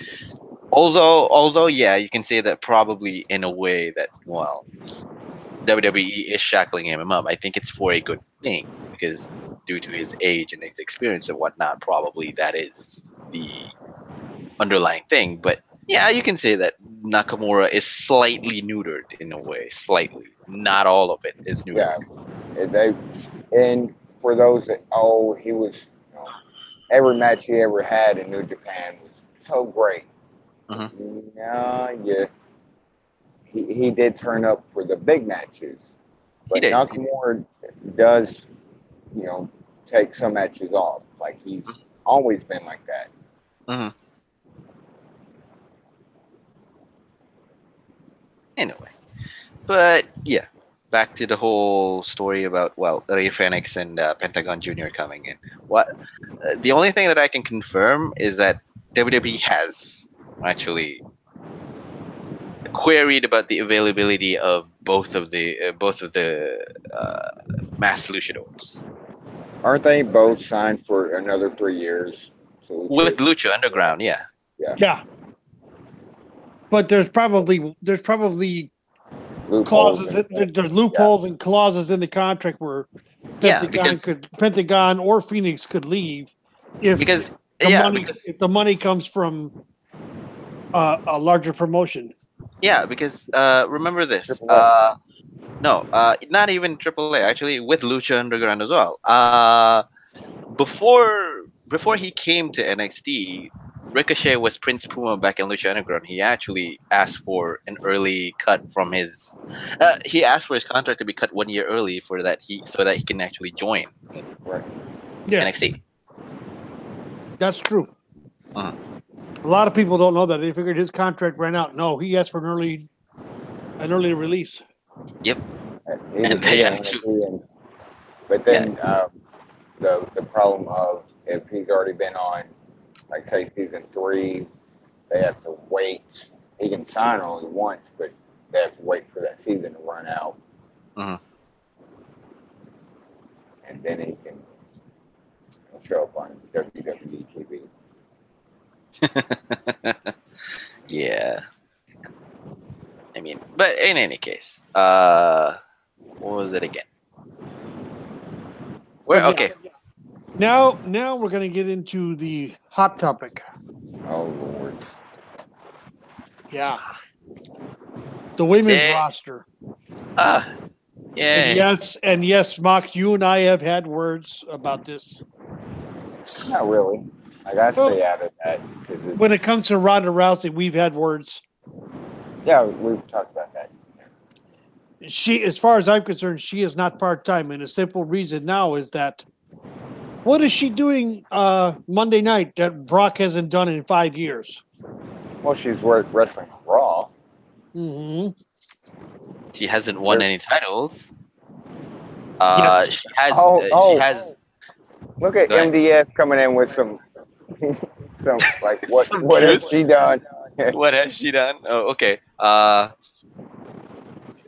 She hasn't won any titles yet. She has actually done a main event.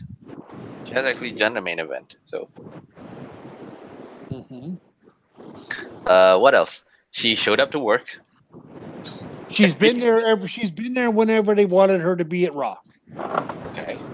Which is more than we could say about. Which is more than we could say about one Brock Lesnar. You know, here's the thing. Everybody sits there. Brock has been there when they wanted him at Raw.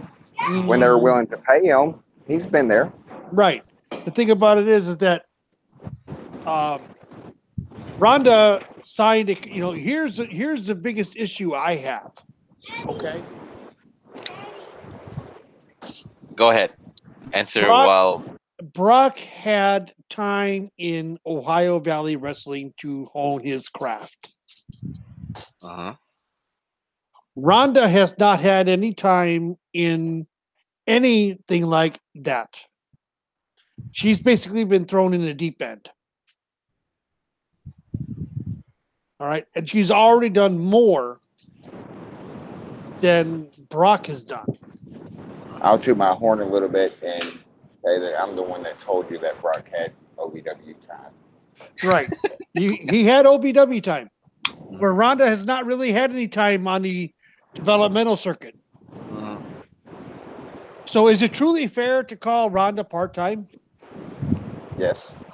Why? Tell me why. Because there's a difference between part-time and Brock's scheduled time. So the rest of WWE aren't on work schedule time? On what now?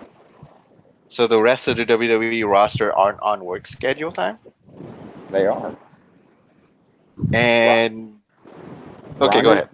Ronda's not house show after house show, week after week. She might be in the performance center, but Ronda is, and there's a huge difference between Brock Lesnar part-time and a part-time performer. Okay. All right. Fine. I'll give you that. But the thing about it is that we are hearing, I have heard, and I've seen, and you have seen her being compared to Brock Lesnar. It started out that way. And a lot of people have said, oh, now she's going to win the women's title, which is pretty much a foregone conclusion come SummerSlam. If Alexa Bliss defeats Ronda, it's going to be a joke. How can a 4'11", 90-pound soaking wet, non-wrestling fool like Alexa Bliss defeat someone who has legit skills and could break her arm whenever she feels like it? this past Monday, like the visual of Alicia Fox throwing Ronda into the barricade a couple of times. Like seriously, Ronda knows how to sell already. Yeah, and like she knows how to sell. I'm not discounting Ronda, but the visual of seeing Alicia Fox of all people throw Ronda into the barricade a couple of times, like it just. Well, it was supposed to have been Mickey James. Yeah, but apparently Mickey is hurt or something. That's she got hurt. Yeah. So I feel sorry for Alicia Fox right now. Oh, okay. Alicia Fox is going to be jobbed out. We already know this. She's been jobbed out. I mean, She's she was been a one-time Divas champion. We have to give her that. But number one, and number two, I think she's already had a good career. Taking all of it. Go ahead. Is it just me, or you kind of like? Well, she still works for WWE. That's a good thing. Like she still has a job, kind of. I think that's I don't know whether it's a demeaning thing to say, but I think it's a positive thing to say. You still work for the company. Yeah, you still work for a company. You still work for. You still have a job. Like Although, I think in retrospect, in circumspect and retrospect, you could argue that you're working. You still have a job, but your job is to entertain the audience. Your job is to entertain, basically, put on a wrestling show. Isn't that from top to bottom of the card? Is to entertain? Yeah. I mean, even the ones who aren't. I think you could flip the coin over and say that so and so is not featured on the show, so and so is not on TV, but at least she's working for the company. Yeah, like they're and he or she, like, okay, they might be in catering Monday or Tuesday and not featured on television, but they're still getting a paycheck. They're still working house shows. Which is something that Ronda's done a lot more of than Brock has done. I just don't see the part-time aspect of it. I just don't. I mean, I don't. I don't know. I can't put Ronda Rousey on the same benchmark as Brock Lesnar. She's good. Yeah, that's what I was trying to say. I can't. Sure, there's going to be comparisons being made because here's the thing. Here's the big thing here's the thing I have issue with. All right. Okay. Ronda Rousey wins the title at SummerSlam. And now she's going to be like Brock. She's going to pick and choose what pay-per-views and what this, that, and the other she's going to appear at to defend her title. I don't think so. Is it going to happen? Is it going to happen? My question is it going to happen? Yeah. What proof? My two questions are that I've never said she's going to win, and I've never said if she does win that she's going to pull a Brock with the Universal Championship. I've never said either one of those things. I mean, like I said, my argument would be, is she going to win in SummerSlam? Why is it a bad thing if she wins at SummerSlam? What's the definitive proof that there's going to be Ronda Rousey winning the title on SummerSlam? And if that's the case, then what's wrong with it being the case? Other than the fact that she's going to do Brock Lesnar and just leave. That's the biggest issue with people. She's not going to be there. She's going to be absent like Brock. She came from UFC. She's going to do just like Brock did and hold the title hostage. Blah blah blah. No, that is something that the WWE did with Brock. It's not something that Brock did. It's something WWE did with Brock. Yeah, absolutely.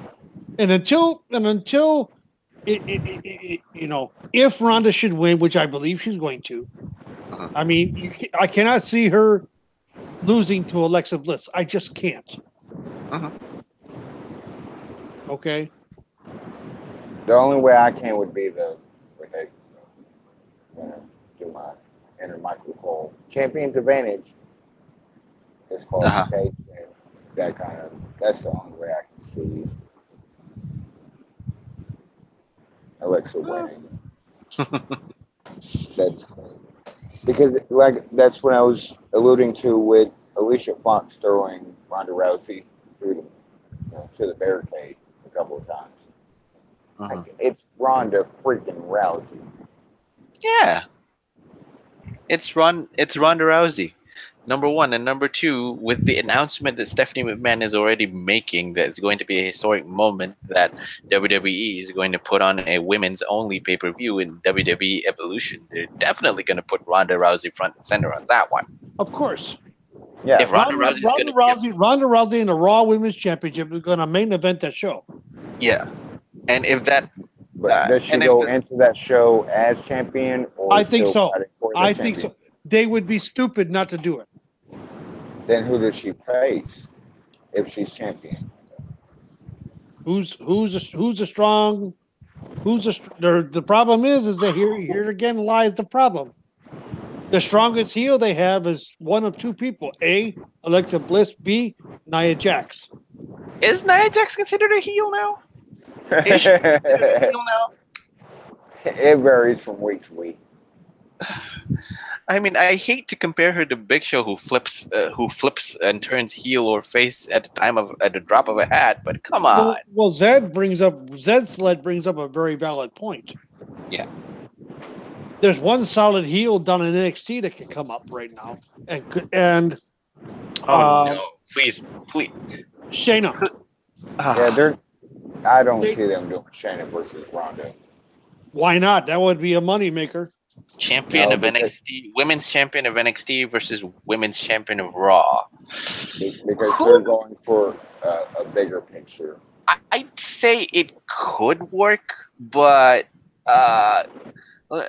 if suddenly WWE Raw Women's Champion Ronda Rousey lost to NXT Women's Champion Shayna Baszler in WWE Evolution, what would that be? Is she going to lose the title and then carry it over to NXT? Or let's twist it the other way around. What if Ronda Rousey actually rumors are pointing towards at TakeOver Brooklyn, Kairi Sane is going to defeat Shayna Baszler. For the title? For the title. I don't think Shayna comes into... I think Shayna will be in Evolution. I don't think she will be in Evolution as a champion. Oh, okay. Okay. So that means you're in this. Shayna Baszler will be coming up after SummerSlam. And her target will be Ronda. And here's why. Here's why. Shayna has been in wrestling a lot longer than Ronda has. Shayna has spent time in the independents. Okay. Shayna's paid her dues, quote unquote, paid her dues. Ronda basically didn't. You don't see a storyline there? They've kind of made it a storyline with Alexa Bliss saying you're a overrated rookie. Yeah. They've already set the seed on you're getting handed everything, so it's plausible. It sounds plausible. Yeah, it sounds plausible. Although, back to the whole question, the only thing that I can leave it is that it hasn't happened yet. When it happens, you cross the bridge when it happens. Because the whole Ronda Rousey winning the title on SummerSlam has not happened yet. When SummerSlam comes, you can criticize all you want when Ronda Rousey wins. If Ronda Rousey wins. I see it happening. Then we'll cross the bridge on whether Ronda Rousey is actually there for the long haul. Is there anybody here that don't see it happening? I mean, we can't see. There's no possible way that Alexa Bliss is going to retain her title, and they're going to destroy Ronda's character right now. On paper, no. I mean, but there's ways. I'm sorry. There's ways, yeah. But the reason why I'm laughing is that I remember that I did a podcast with Metal Matt on Ruthless Aggression podcast, and we were talking about how Rey Mysterio Jr. versus Big Show on Backlash 2003, and they're saying, and the storyline narrative is that Rey Mysterio is the heel bullying the Big Show, the big man Big Show. Yeah. And it brought up to this one where I bring up that, oh, okay, I'm imagining Alexa Bliss is a bully to at least a Braun Strowman. Something like that. Yeah, But that's not the main. That's not the main one I want to talk about. Yeah. I know, but yeah. The main one I want to talk about is what's going on SmackDown. Ow. Okay. Here we go. Yep. Here we go. This is the hot take. This is the hot Becky take. Lynch needs to turn heel. No.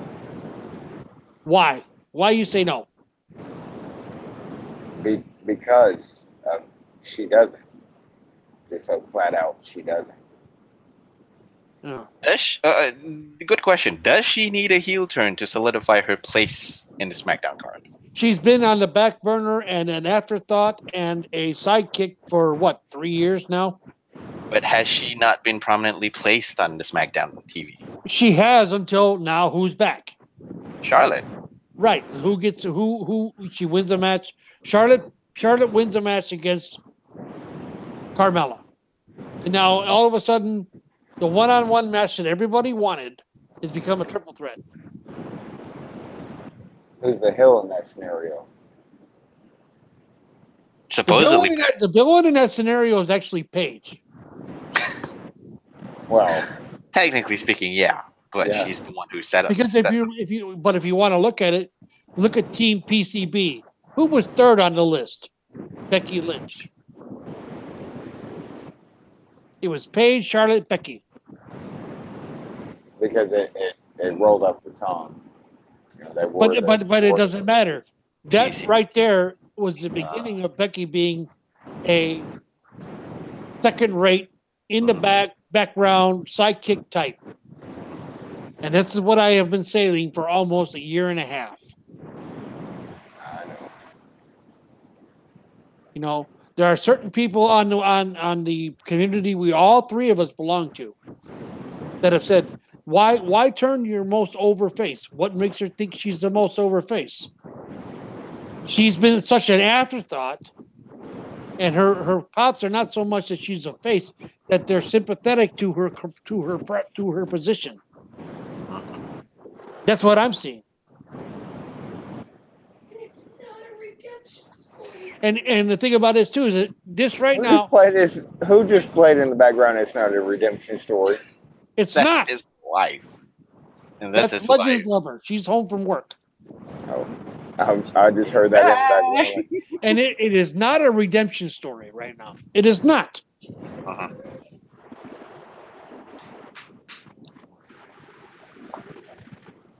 It's not a redemption story. I don't see how it's a redemption story. She's not done anything to require redemption. As long as Charlotte's there. Like LL say, as long as Charlotte's there, Charlotte's going to be the new shiny toy in the toy box. Uh-huh. Ow. Well, again, my argument being is that would Becky's status change on the SmackDown card if she turns heel? When she turns heel? I think it's not a reason of if; it's a question of when. It is. I mean, if you look at her facial expressions Tuesday night in the back, she was pissed.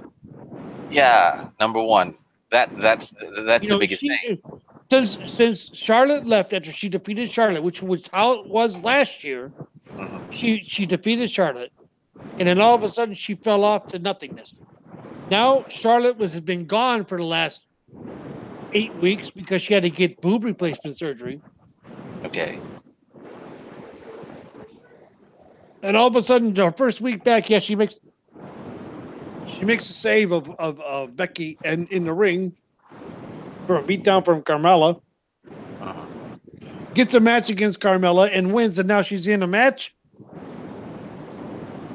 She's already had her rematch. She don't deserve a chance to be in the match. Charlotte don't. Isn't that a heel move by Charlotte? But it doesn't mean that doesn't make her a heel. And here's another thing: people are saying, "Well, Charlotte's the heel. Charlotte needs to be the heel. Charlotte's the heel. Charlotte needs to be the heel." Why? Because her last name is goddamn Flair. No, I'll pull that up. I'll be the first to say it's not because of Flair, not because of that's not the issue at all. That's what a lot of people. Because she's a Flair, she needs to be a heel and only a heel because of her father. And Mox, I know you have seen it in the threads. I have had this argument with people, and that's what her last name is Flair. She needs to be a heel. No, she wants to get out from under her dad's shadow. She wants to be her own person. Yeah, she's doing a good job as a face right now. Let her be the top face on SmackDown. Let Becky be the top heel on SmackDown, and let it go from there. I see money being printed with that matchup right there. Yeah, but I mean, I think the basic argument is that I'm not questioning the fact that she's a great face or a great heel just because of her association with her father. Just throwing that out, her body of work mostly is that the record stands that Charlotte is better at a heel rather than a face. If she wants to be a face, she has to change something about. I think she has to add something more to her face character, not because of the change to her being healed. Is not because of her association with her father. No, I think some of more level-headed people would say, no, we're not comparing her, because that means that I'm going to compare apples to apples. I'm going to compare Charlotte Flair to Ric Flair, which is again not a fair comparison. That guy's the former is a 16-time world heavyweight champion. Charlotte is like what? I don't give a shit about her last night. Yeah, I don't give a shit. I know, Mox. Mox, I know you don't. But there are people who have stated in the threads, and you've seen it. She is Charlotte Flair. She needs to be a heel because of her father. Yeah, I know you've seen it. Yeah, and that is one thing that is just sticks in my craw, because it's like, why lump her in with her father? It's no different than what Curtis Axel is dealing with. We're not talking about other people and their train of thought or where they're going now. No, of course. To me, my opinion is Charlotte works better as a heel. Becky, even though quote you or paraphrase you, like, isn't getting the reaction here lately that she did. Like, this is simple science. Like, Charlotte's a face now.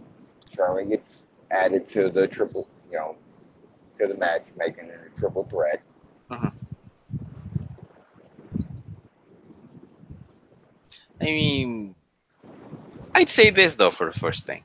The whole match itself was okay. The whole match itself was better than Carmella and Charlotte have had in the past. It's just that.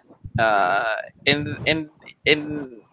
the whole of it all, why would you want to slot in Charlotte into a feud with Becky Lynch and Carmella, if not just to get more eyeballs into the whole product? No.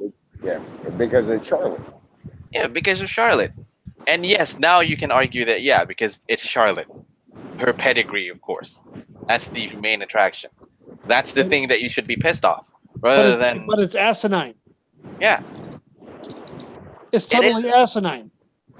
but it's completely logical. Why would you? Why? What other reason would you want to put Charlotte in Carmella and Becky Lynch in to make a singles match for the title into a triple threat match for the title?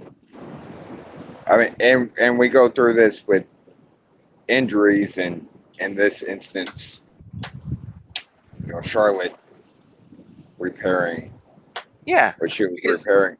Like, because the problem here, hold it off. Like, all of a sudden, she's cleared, and she instantaneously, yeah. Like, here we are. She instantaneously gets the match where if she wins, she gets slotted in, making a singles match into a triple threat match, which she gets. The problem here is it's the same old story for Becky Lynch. She's the sore loser in this half. She had the perfect build. She had the perfect hype to take down Carmella without Charlotte on the backseat because Charlotte was out unavailable for a couple of weeks, probably up to a month. Charlotte's return muddled the entire story. Yeah. More than muddled the entire story, made a mess out of it. Now it's a triple threat match. Yeah, and that's the, like you say, the big problem. Like, have Charlotte, like, okay, you're cleared, but we'll bring you back the Tuesday after SummerSlam. That's what they should have done. That's what they should have done. It's not once Becky conquers, Mella's money, or however that works. Yeah. Have Charlotte return then, not 2 weeks before SummerSlam, and hey, by the way, we're gonna make it a triple threat. Which is a poor reaction, by the way. People are not supposed to get angry because who's gonna turn face, who's gonna turn heel. The fact that Charlotte alone was inserted into the singles match to make it a triple threat match after all the build that has happened between Becky Lynch and Carmella. Even Carmella actually pulled off a very, very, very good promo early on SmackDown when SmackDown started, which is surprising for a female for a wrestler in her caliber when her body of work is actually pretty poor. And to some degree, there is a redemption story. To some degree, and Taker and his refute of it actually kind of brought it up a little. Okay, she was, first SmackDown Women's Champion, and then she was relegated to nothing. Yeah. Well, now it's her time to shine. In itself, just the story is kind of a redemption. Like, I'm getting my opportunity. Yeah, she needs the opportunity. But the thing about it is, she needs the opportunity to shine alone. There you go. So why the fuck do you put Charlotte in a triple threat match? That's my question. That's the question that you're. The only thing I can see perpetrating is a possible heel turn of Becky. There you go. But yeah, I know it's a logical thing for Becky to be turned heel in this sense of the word. That's right. But that's not the issue here. The issue here is why in the world would you want to put Charlotte to muddy the whole build that you have with a singles title match? There you go. That's the question that you're supposed to ask, rather than who's going to be the heel. The problem of here again lies my issue with the goddamn multi-person matches. What is the reason behind it? Who's the focus? You're gonna split your attention 3-way. This is the triple threat. If it's a fatal 4-way, you're gonna split your attention 4-way. Someone on the threads brought it up last week. Brought it up after this. Well, why not have Asuka and Naomi tag team against Charlotte and Becky, and they win and they make it a 5-way? Why not? The issue with multi-people tag matches is your attention span varies between people and people. All of a sudden, it's a fatal 5-way where you've got Naomi and Asuka, Becky, Charlotte, and Carmella. Why?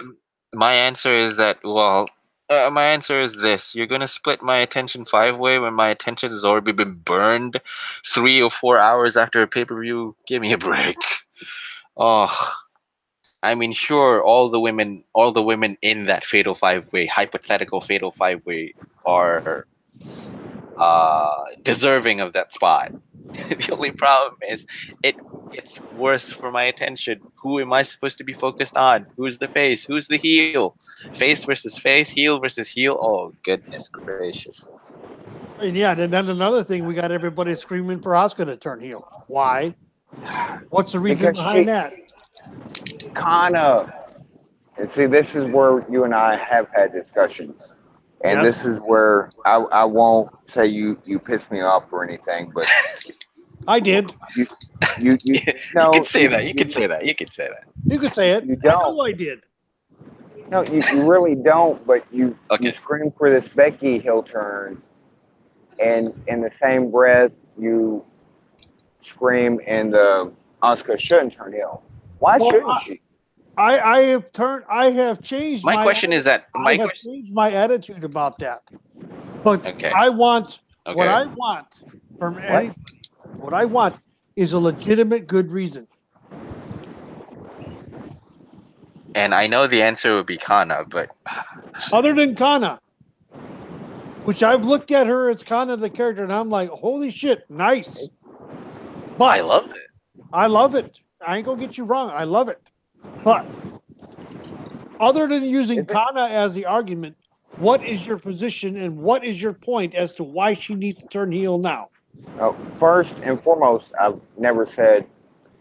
Look through my comments. I've never said that she should. Why shouldn't she?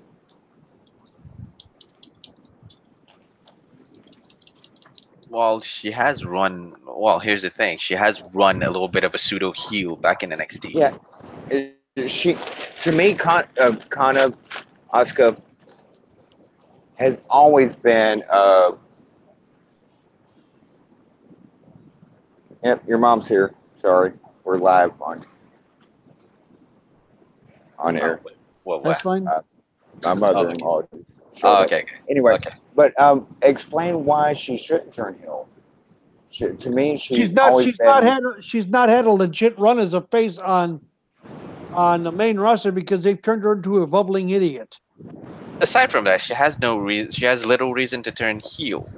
I mean, I know one reason that she can turn heel. Because she lost a streak. But that's not enough of a reason. Well, it could be. It could be. I think the issue with Asuka is a bit trickier on whether she should she turn heel, should she not turn heel yet. She can turn heel, just not now. I think the timing of it is a little bit not off. In the time. Yeah, a little bit off for Asuka to turn heel now. Sure, her character has been reduced to a little bit of a bumbling fool or bumbling idiot.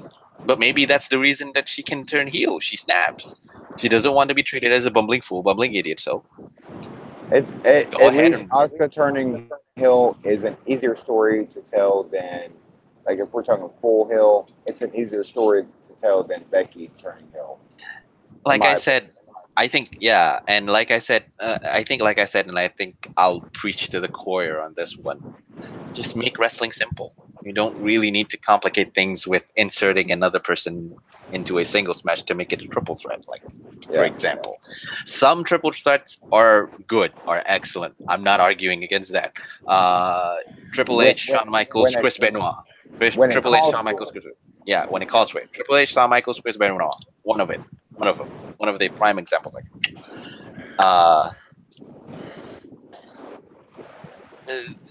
There must be a good, compelling reason rather than just, okay, I just came back this week. Okay, the general manager comes out. You're going to be in a number one contender match. If you win, you're going to get inserted into a already predetermined set match for SummerSlam and make it into a triple threat match.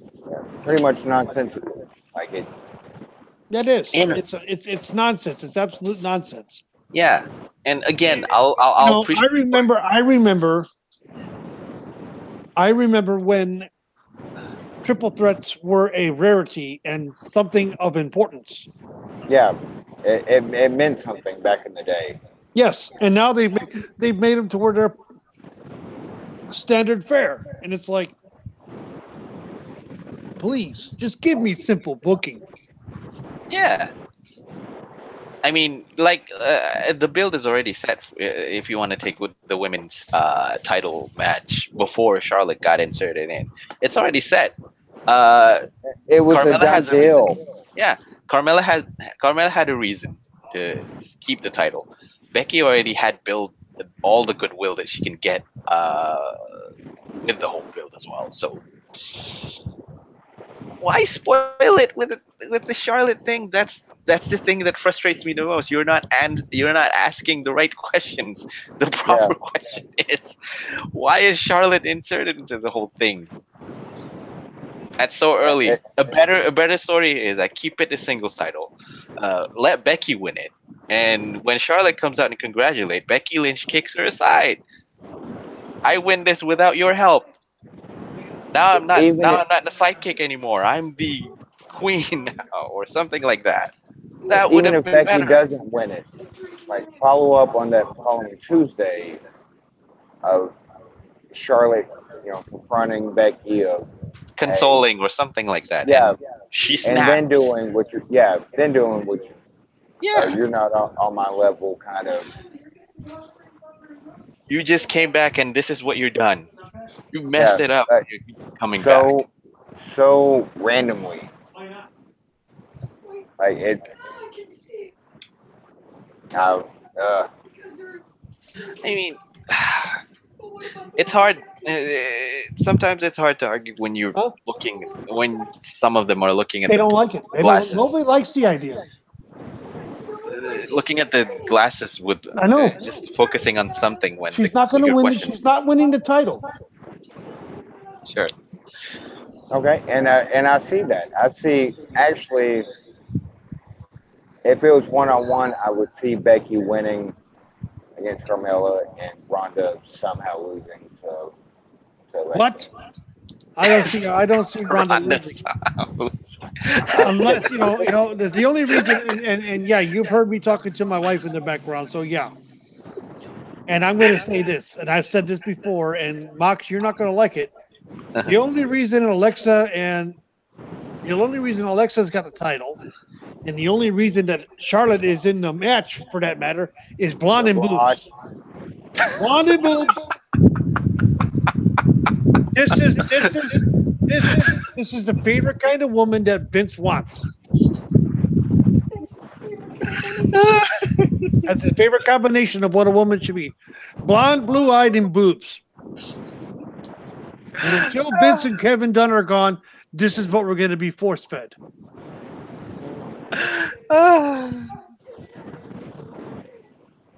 Oh well. I mean, I'll try and not nitpick on the obvious that Vince It's obvious. Kevin. It is, but the problem is, it is obvious. It is obvious, but I'm trying not to focus on that anymore. Although it's so obvious. I mean, I hate to go on the same. I hate to dive into the same well every single time. But hey.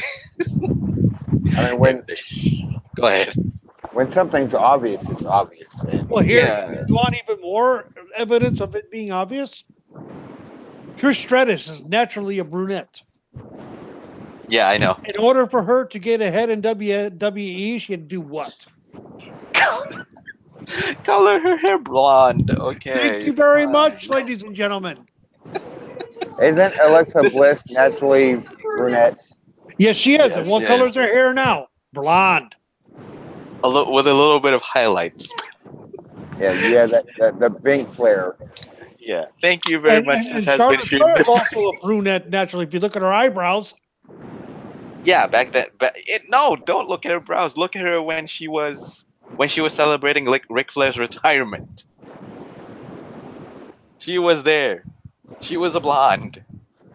And way before that, when they did that promo in Ric Flair's home, Charlotte was there too as Ashley Flair. She was a brunette. Yes. In order to get ahead in this business and in this company, you had to be a blonde with big boobs. Period. Uh-oh. Candace. Oh, hold on. No. Don't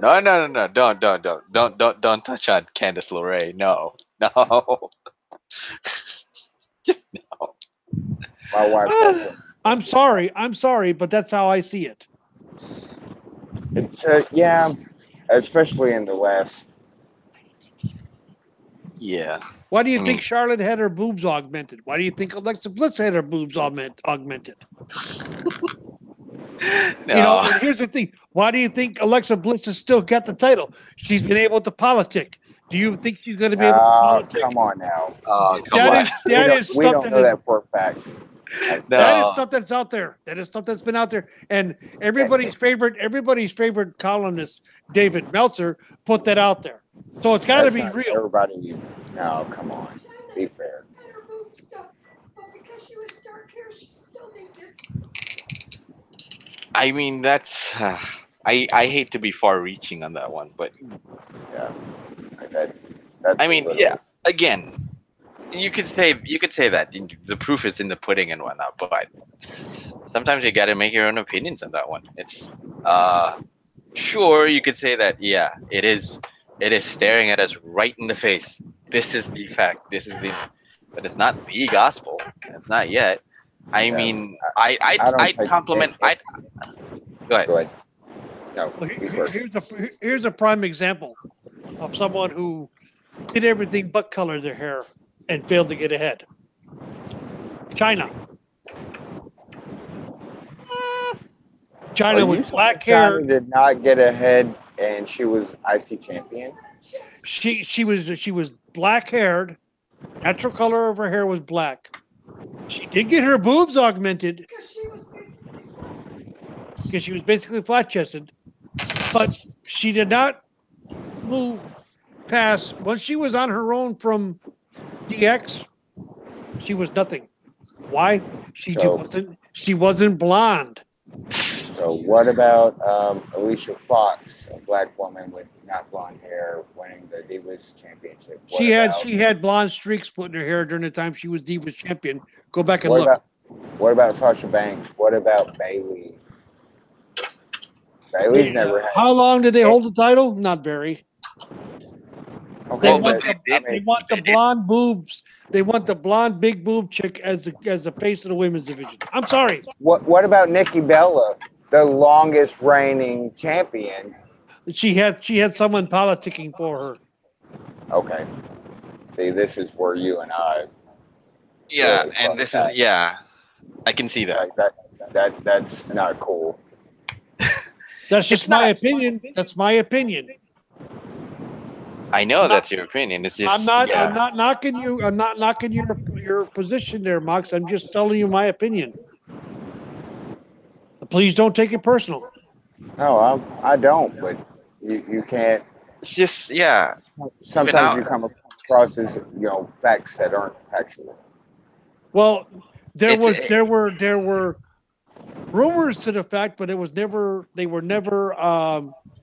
What you call it? Disproved that John Cena didn't have something to do with it. Oh, Nikki Bella. So when it's disproved, it's actually turned out to be true. Anything is possible. But at the time, Again, yeah, anything is possible. But personally, I just think that I just think that it's just reaching out a little bit too much. I mean, I don't want to go all negative on that just because it's there, it's blatant. Because In the last 3 years, and not to sound like all negative on one Mhm. person, Mhm. but since Charlotte has been called up, yeah, the blonde thing has Mhm, become mhm, a thing. The blonde thing has been rampant. it has been rampant, yeah. And the thing about it is that it turns out, and who are the two people most in charge? It's not Triple H and Vince. It's And it's this Beaver is Boy. another thing. It's Beaver Boy and Vince. Yeah, Let's but let's make fun of people for their appearance. That's really great. I'm not And making. Kevin we can call her Beaver Boy because he has. I'm not the only one that's done it. You've done it. We've all done it. I haven't done it.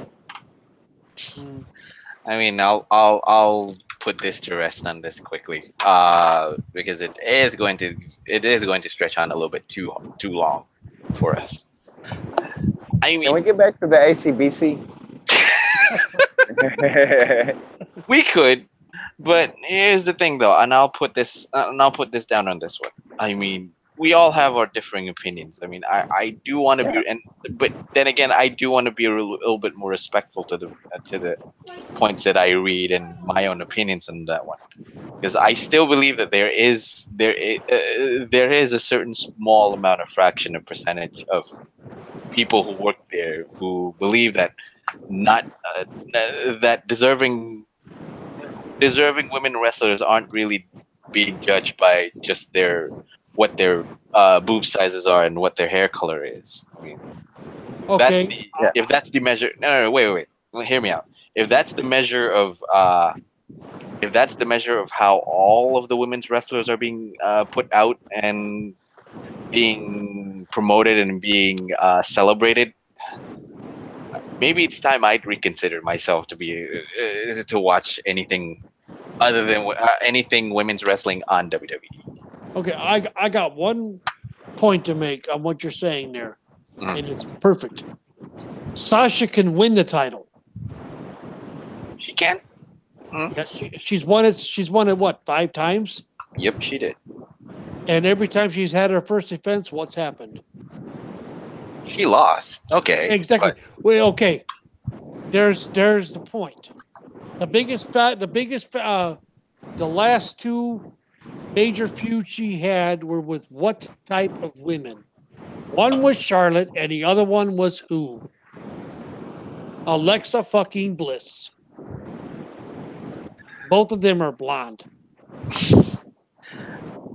Well, okay. She can win the title, but she can't hang on to it. Well,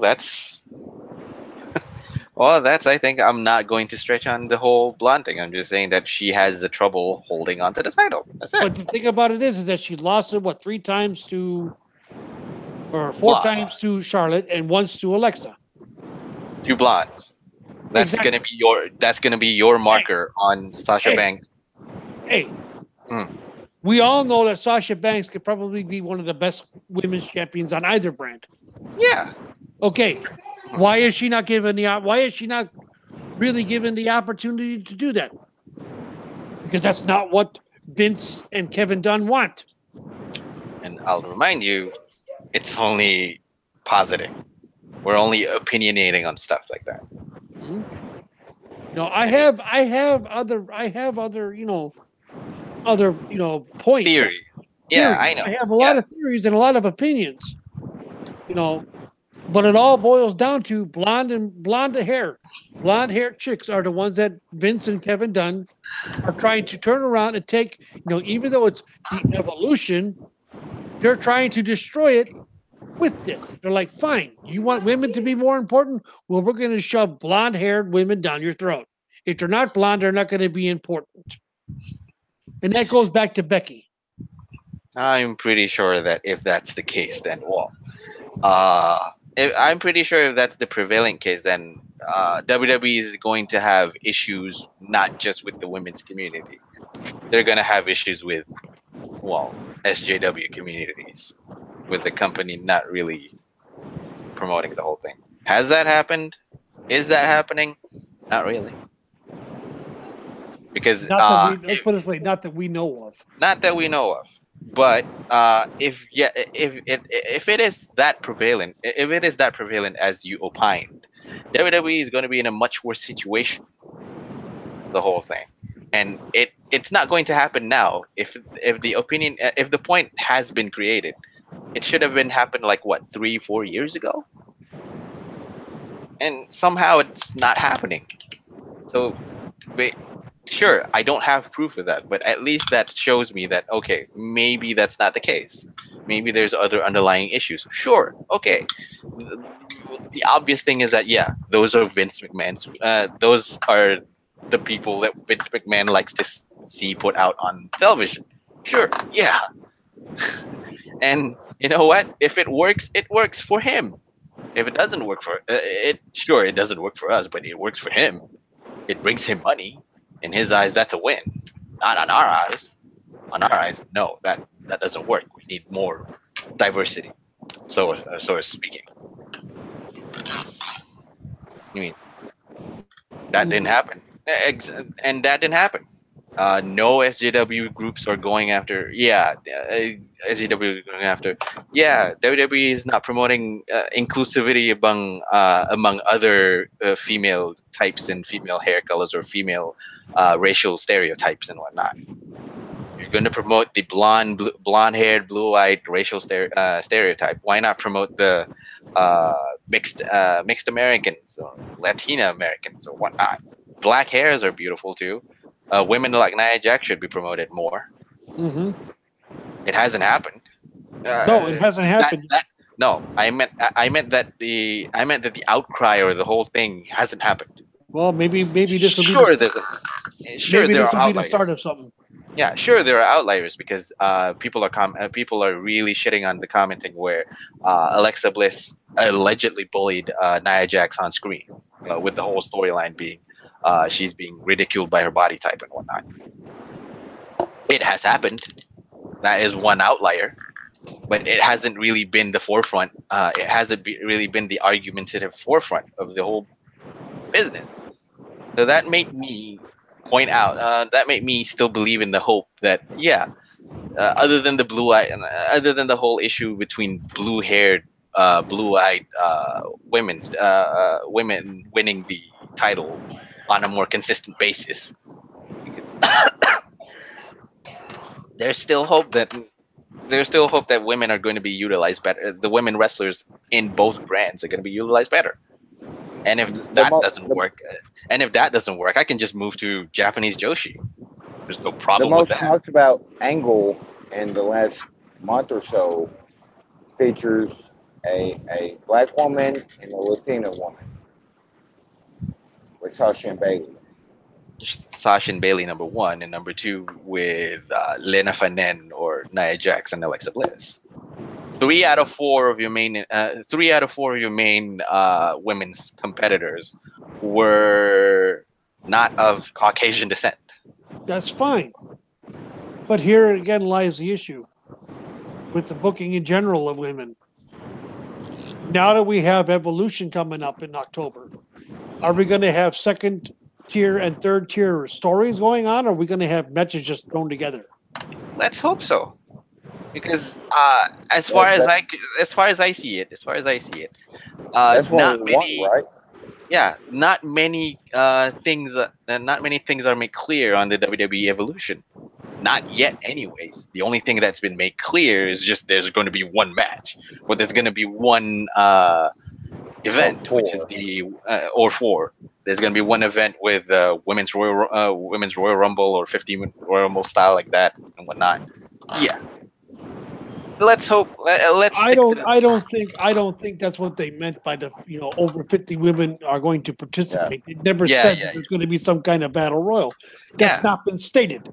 Yeah, we know there's going to be 2 women's title matches. We know that. There's going to be 4. There's going to be the Raw women's, the SmackDown women's, UK, NXT. UK, and the NXT, SmackDown, and NXT. NXT. And then stories about women's tag team titles and whatnot.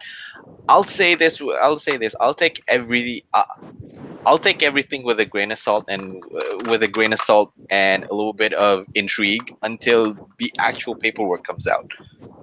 Until then, I'll just take it as okay. It could be a plausible theory. It could happen.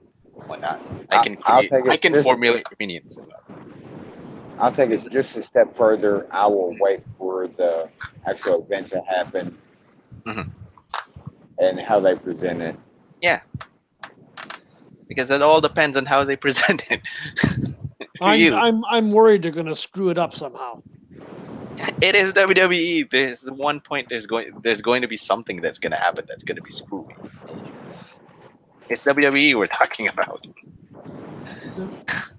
Well, we need to wrap this up because I got to get ready for bed. Yes, I know. I mean, you should cool yourself down a little bit. Oh, I'm fine. I've calmed down. Okay. Good. Didn't mean to get you riled up. Just Yeah. What's that, Max? I didn't mean to get you riled up. Just You're conversing. fine. You're fine. You're absolutely fine. Hey, this went from like I'll show up for a bit to I made it through the whole show. So For the most part, Congratulations yeah. to you. Congratulations. You made it. It's After been a great year. having you. It's been great having you here. where's my After medal? a- Damn it! You don't get no damn medal. I want an ACBC medal. Like right meow. Well, want in one hand and poop in the other, and see which one fills up faster. Well, we could make it. We could make a silly shirt just going ACDC, Ammo Club versus Bullet Club. See what happens. Yeah, Is that ACBC. Yeah, that would be Ammo Club, Bullet Club. and then find out that suddenly that all Matt because Jackson I said Curtis Axel and Bo Dallas would be a great way to run a parody on it. yeah, and then suddenly get my house, and then suddenly get a knock on my house and an opening and say that Nick Jackson is on my doorstep saying, "No, you can't do this. This is copyright infringement. This is gimmick infringement." Cease and desist, motherfucker. or having Bullet Club firing squad show up at your door going, what you talking about? Bullet Club Firing Squad coming up to my doorstep will be both a good thing and a bad thing. Good thing because I'm a fan. Bad thing is that I know they're gonna kick my ass. That's right. Yeah. Hey, sign my shirt before you kick my ass, please. Sign my stuff first before you can kick my ass. At least I need the money to pay for my medical expenses. Yeah, no kidding. Anyway, where can they find you, Mox? I'm on Wednesdays with Violent Wrestling Podcast with Ambrose Alley. That's 10 Central, 9 or 10 Eastern, 9 Central. Okay. It's supposed to be, in fact, after this, I'm going to do, because I missed Thursday night with Whacked Out Wrestling. That is also the same time. Okay. We're going to do that in a little bit. You can find me personally at Fireman6809 on Twitter. And that's about that. All right. Where can I find you, Taker? You can find me at Takers_Minion on the Twitter machine, as always. Message me there. I'll talk to you. You can find me here always every Saturday morning at 11 a.m. Eastern, 10 Central, unless we're doing one of the Big Four shows, which is coming up on the 18th of August. And I've already got the panel pretty much filled out for that one. It's going to be an interesting group of people, to say the least.